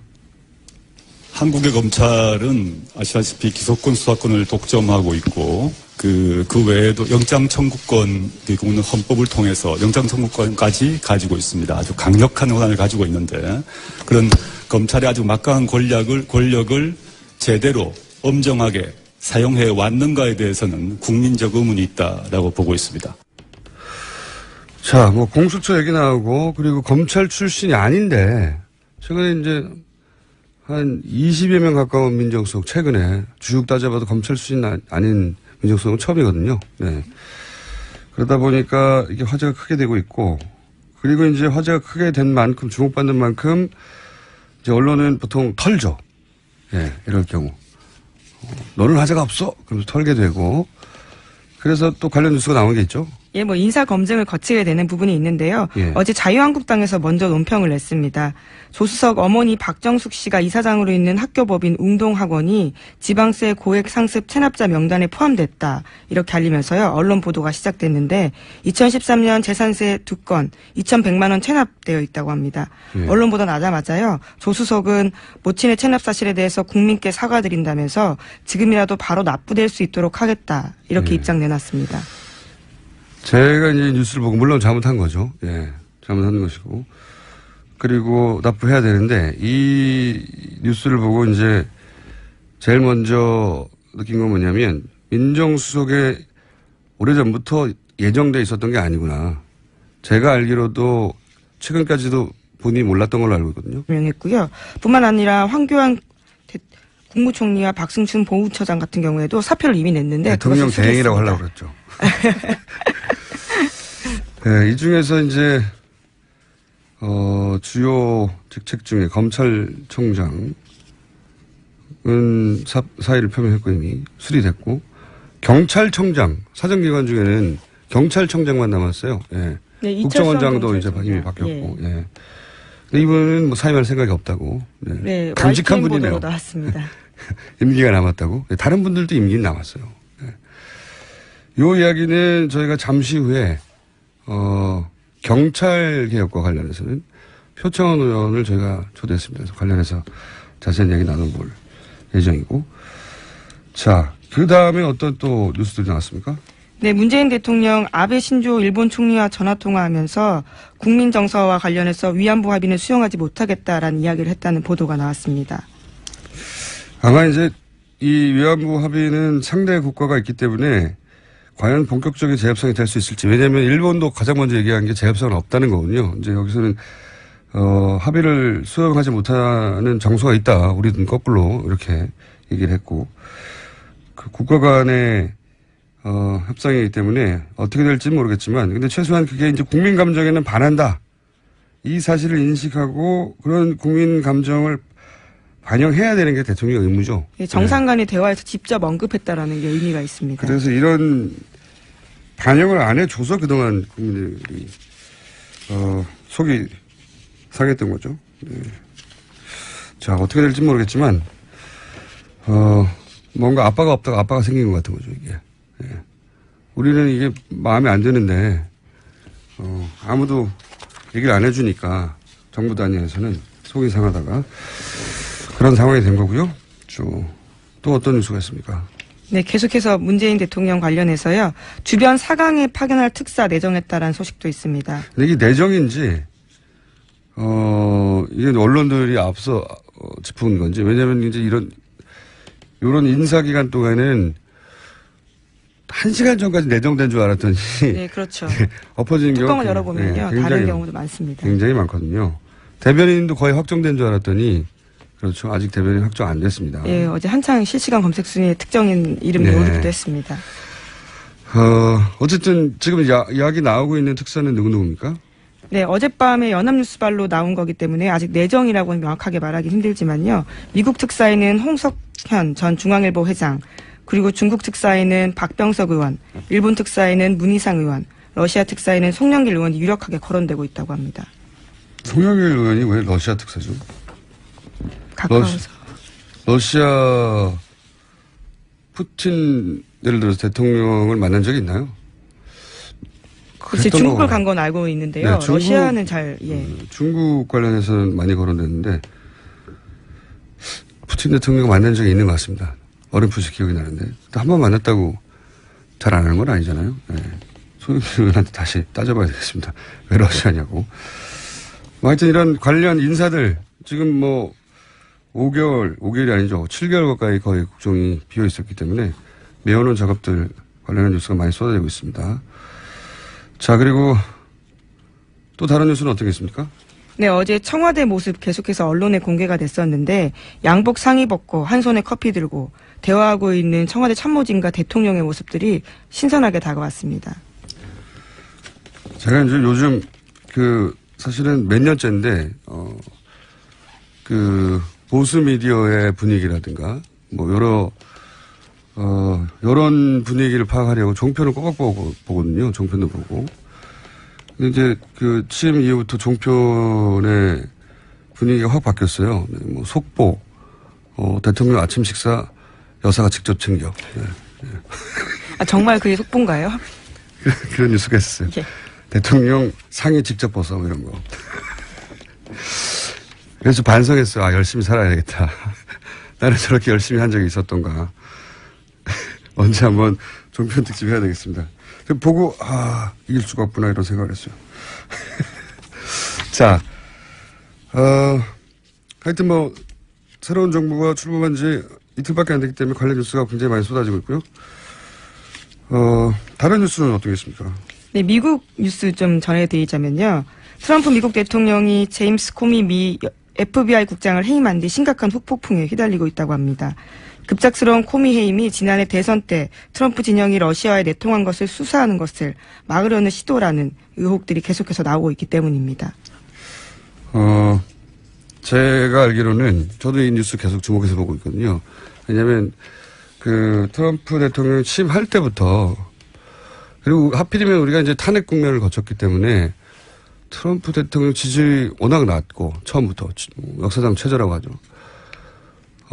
그리고 이제 취임할 때 탄핵시켜야 한다고 하는 이미 미국 국민들 여론도 있었고. 네, 목소리가 예. 그때부터 근데 이제 나왔죠. 정치권에서는 이제 그런 얘기가 한 번도 없다가 드디어 나왔어요. 드디어 민주당에서 탄핵으로 갈 수도 있다. 그래서 제가 이제 미국의 배팅 사이트를 찾아봤죠. 60% 상승했습니다. 아, 그 전에 비해서요? 네, 예. 60%. 트럼프 대통령의 탄핵 가능성을 두고 실제 배팅 사이트에서 있어요. 네. 근데 60% 상승해가지고 굉장히 높은 확률로 올라갔거든요. 이게 이제 우리한테는 흥미거리지만 미국에는 정치권을 완전 뒤흔들릴 수여서 저희가 사부에서 오늘 한번 짚어볼까 하는데 탄핵에 관해서는 또 저희가 전문 방송이거든요. 네. TBS T자가 탄핵이라고 하는. 그런 놀라운 비밀이 숨어 있었군요. 그런 설도 있습니다. 탄핵 브로드캐스팅이라고. 그래서 이 뉴스 이제 실제 조만간 정상회담도 있을 예정이고 미국 상황도 이렇게 복잡하게 터져나와서 저희가 4부에서 짚어볼까 합니다. 자, 뉴스 하나 정도 더 짚을 시간이 있을 것 같습니다. 네, 뿐만 아니라 미국에서는 50대 기자가 장관에게 정책에 대해 물었다가 체포되는 일도 벌어졌고요. 또 시민단체 회원들이 장관 청문회 때 비웃었다라는 이유로 기소가 된 일도 벌어졌습니다. 이게 우리나라 얘기가 아니고 미국 얘기예요. 뭐랄까요. 뭔가 우월감이 느껴지지 않습니까, 이제? 예, 미국의 외신 기자예요, 잡혀갔던 사람이. 네, 업무방해 혐의다. 네, 외신 기자가 이제 의원한테 자꾸 묻는데 답변을 안 했어요. 저 자세히 봤거든요, 그 기사를. 답변을 안 하니까, 계속 안 하니까 노 코멘트냐, 이렇게 물으면서 따라가는데, 유럽 기자입니다. 그때는 이제 미국의 정치인이, 귀찮았던 거죠. 그래서 옆에 있던 경호원이 끌고 나갑니다. 그렇죠. 예. 체포한 겁니다. 그거는 미국 사회에서 굉장히 드문 얘기도 기자를 특히 외신 기자를 질문하고 있는데 끌고 나가는 거는 끌려가서 경찰에 체포되고 5천만 원인가? 5,000불. 5,000불. 네, 5,000불 보석금 내고 나왔어요. 굉장히 후진 국가에서 일어나는 일이거든요. 이 질문도 트럼프 케어에 대해서 어떻게 생각하냐라는 거거든요. 별 질문도 아니에요. 예. 네. 귀찮아서 체포한 거예요. 충격적입니다. 저는 기분이 좋습니다. 네. 뭔가 역사적인 역전이 일어나고 있구나. 좀 배우러 와라. 예. 자, 오늘 여기까지 하겠습니다. 네. 시사인의 김은지였습니다. 감사합니다. 검찰 출신이 아닌 법학자 민정수석이 내정되고 검찰 개혁 의지부터 밝히면서 크게 화제가 되고 있습니다. 한묶음에 같은 바구니에 들어있는 개혁 의제죠. 경찰 개혁. 경찰 출신 더불어민주당 표창원 의원 나오고 있습니다. 안녕하십니까. 안녕하세요. 네. 먼저 집권당에 대해서 축하드립니다. 예, 너무 감사합니다. 아직 실감이 안 나고 있습니다. 축하 많이 받고 계시죠. 네네. 네. 그 대선 기간 내내 뭐 하신 일은 뭐 춤춘 것밖에 없는 것 같아요. 여기서 말도 좀 했습니다. 여기서 춤추고 계시던데 제가 롯데 구단 네. 치어리더 네. 박기량 씨에게 물어본 적이 있어요. 네. 민주당 의원들 중에 춤 소질이 보이는 사람이 있더냐. 네. 그랬더니 1초의 망설임도 없이 없다. 그나마 나은 사람이 누구냐 했더니 표창원 의원을 얘기했어요. 아유, 정말요? 예. 감사합니다. 의지가 보였다. 네. 자, 이야기는 여기까지 하고요. 지금 이제 인수위가 없다 보니까 네. 업무가 바로 시작됐어요. 네네, 그렇습니다. 네, 바로 시작돼서 이제 첫날부터 뭐 검찰개혁 나오고, 네. 검경 수사권 분리, 이거 굉장히 오래된 주제죠. 그렇습니다. 네, 엄청나게 오래된 주제인데, 검경 수사권 분리는 기본적으로 경찰이 오랫동안 요구해왔고, 검찰은 거부해왔던 사안이고, 이 설명을 좀 해주십시오. 이 이슈가 굉장히 오래된 이슈인데, 생소하신 분들도 있을 테니까, 왜 이걸 경찰이 주장해왔고, 뭐가 문제였냐? 대한민국 헌법 제정, 재헌국회부터 시작된 문제고요. 네. 그리고 정부 수립과 함께 시작된 문제인데요. 네. 이게 왜 그러냐면 기본적으로 범죄 수사와 기소라는 것, 이것은 아주 막강한 권한 아니겠습니까? 그렇죠. 그런데 대개 우리나라가 미군정 하에 있게 되면서 네. 경찰에서는 미군식의 경찰, 미국식의 경찰이 들어올 것이다. 그러면 수사는 경찰이 하고 예. 검찰은 기소만 하는 이러한 형태가 될 것이다라는 기대를 했고요. 예. 그리고 패전국 일본에도 그러한 제도가 강제로 이식이 되었었거든요. 예. 그런데 그러니까 제가 알기로는 네.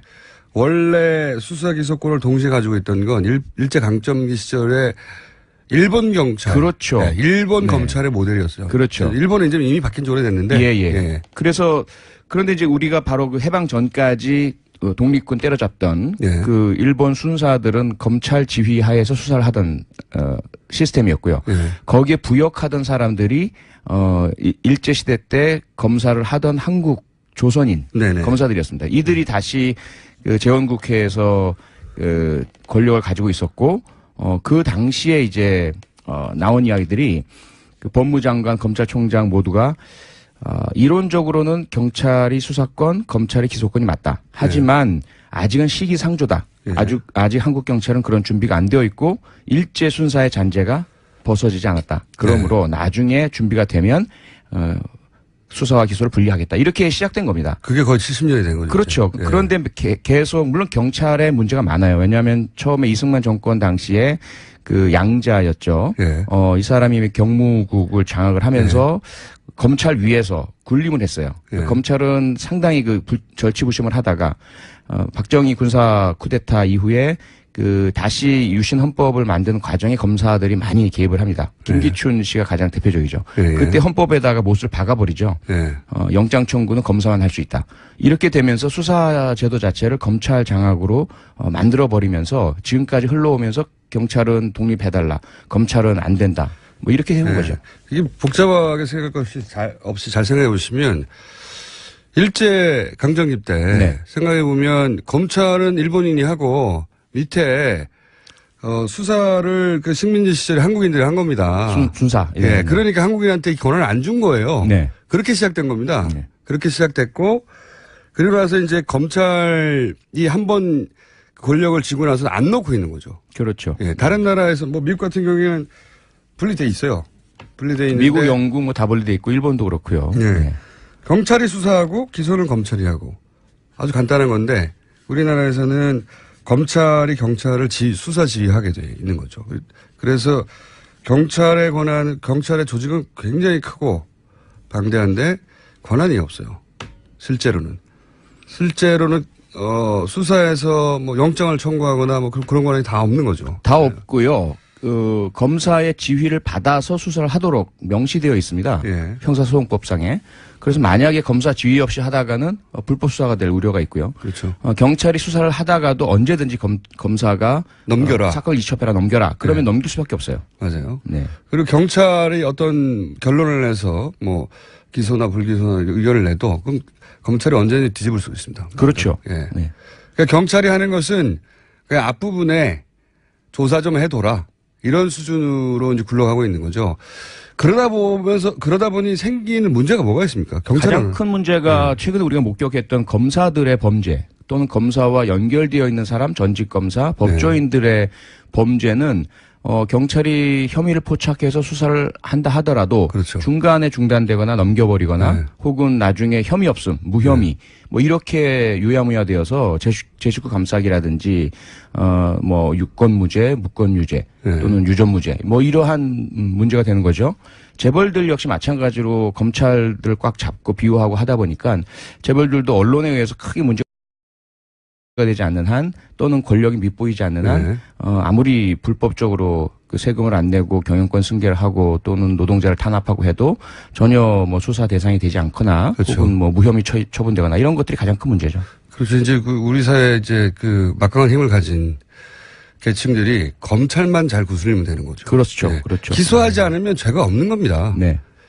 아무리 실제로 큰 죄가 있어도 기소하지 않으면 법적으로 존재하지 않는 범죄거든요. 맞습니다. 네. 그렇기 때문에 검찰 내부의 문제는 검찰이 덮고, 네. 그리고 검찰 외부에 이제 힘이 있는 사람들이나 또 뭐 재벌이나 검찰을 잘 구슬리면 되고 그러면서 이제 검찰의 힘이 굉장히 비대해지고 그렇죠. 그리고 이제 정치 검찰이 되어갔던 거죠. 지금까지. 네. 얼마 전에 그 우병우 전 민정수석 같은 경우가 대표적인데 네.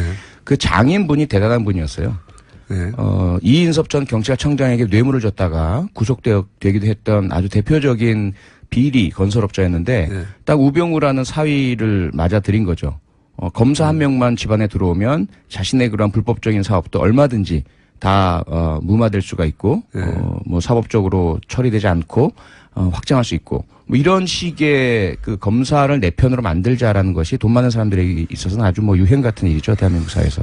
그리고 이제 뭐 검찰 이제 뭐 재벌들이 소위 이제 표현으로는 장학생이라고. 네, 그렇죠. 네. 장학생. 네. 예, 뭐 그 실제로 밝혀진 정확하게 실제로 밝혀진 바는 없는데 그 당시 그 삼성 엑스파일이라고 사실 많이 드러났죠. 예. 네, 노회찬 전 의원이 그걸로 의원직 상실하고. 그 실제로 드러났다는 게 이제 제 말은 이제 기소되고 재판받고 해서 예, 그렇죠. 그건 그렇죠. 없어요. 네. 없는데 그때 이제 그 엑스파일에서도 있었고 네. 또 그리고 이제 삼성공화국 네. 그때 썼던 갑자기 이름 생각나요. 김영철 변호사. 전 변호사. 네. 네. 삼성 변호사 출신인 삼성을 말한다. 네. 그분도 얘기를 했죠. 자기가 그런 일을 했었는데 네, 스스로가 했다고 얘기를 스스로 했죠. 했는데 네.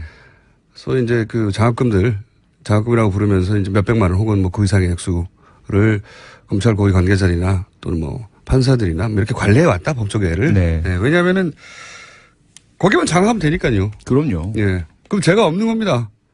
기소하지 않으면 법적으로 죄가 없는 거예요. 예. 그렇죠. 자, 그래서 견제할 곳이 없었던 거죠, 여기 대해서. 그렇습니다. 그래서 이제 공수처를 만들기도 하고 따로. 네. 그리고 경찰이 지금 요구하는 건 그럼 수사권을 달라는 겁니까? 그렇습니다. 그러니까 수사를 지금 행하고 있는 것을 법적으로 현실화해달라는 것이고요. 수사는 원래 이미 하고 있었죠. 원래 하고 있죠. 네. 그리고 언제든지 그 검사가 앞서 말씀드린 것처럼 경찰 수사를 중단시키거나 개입하거나 왜곡시키거나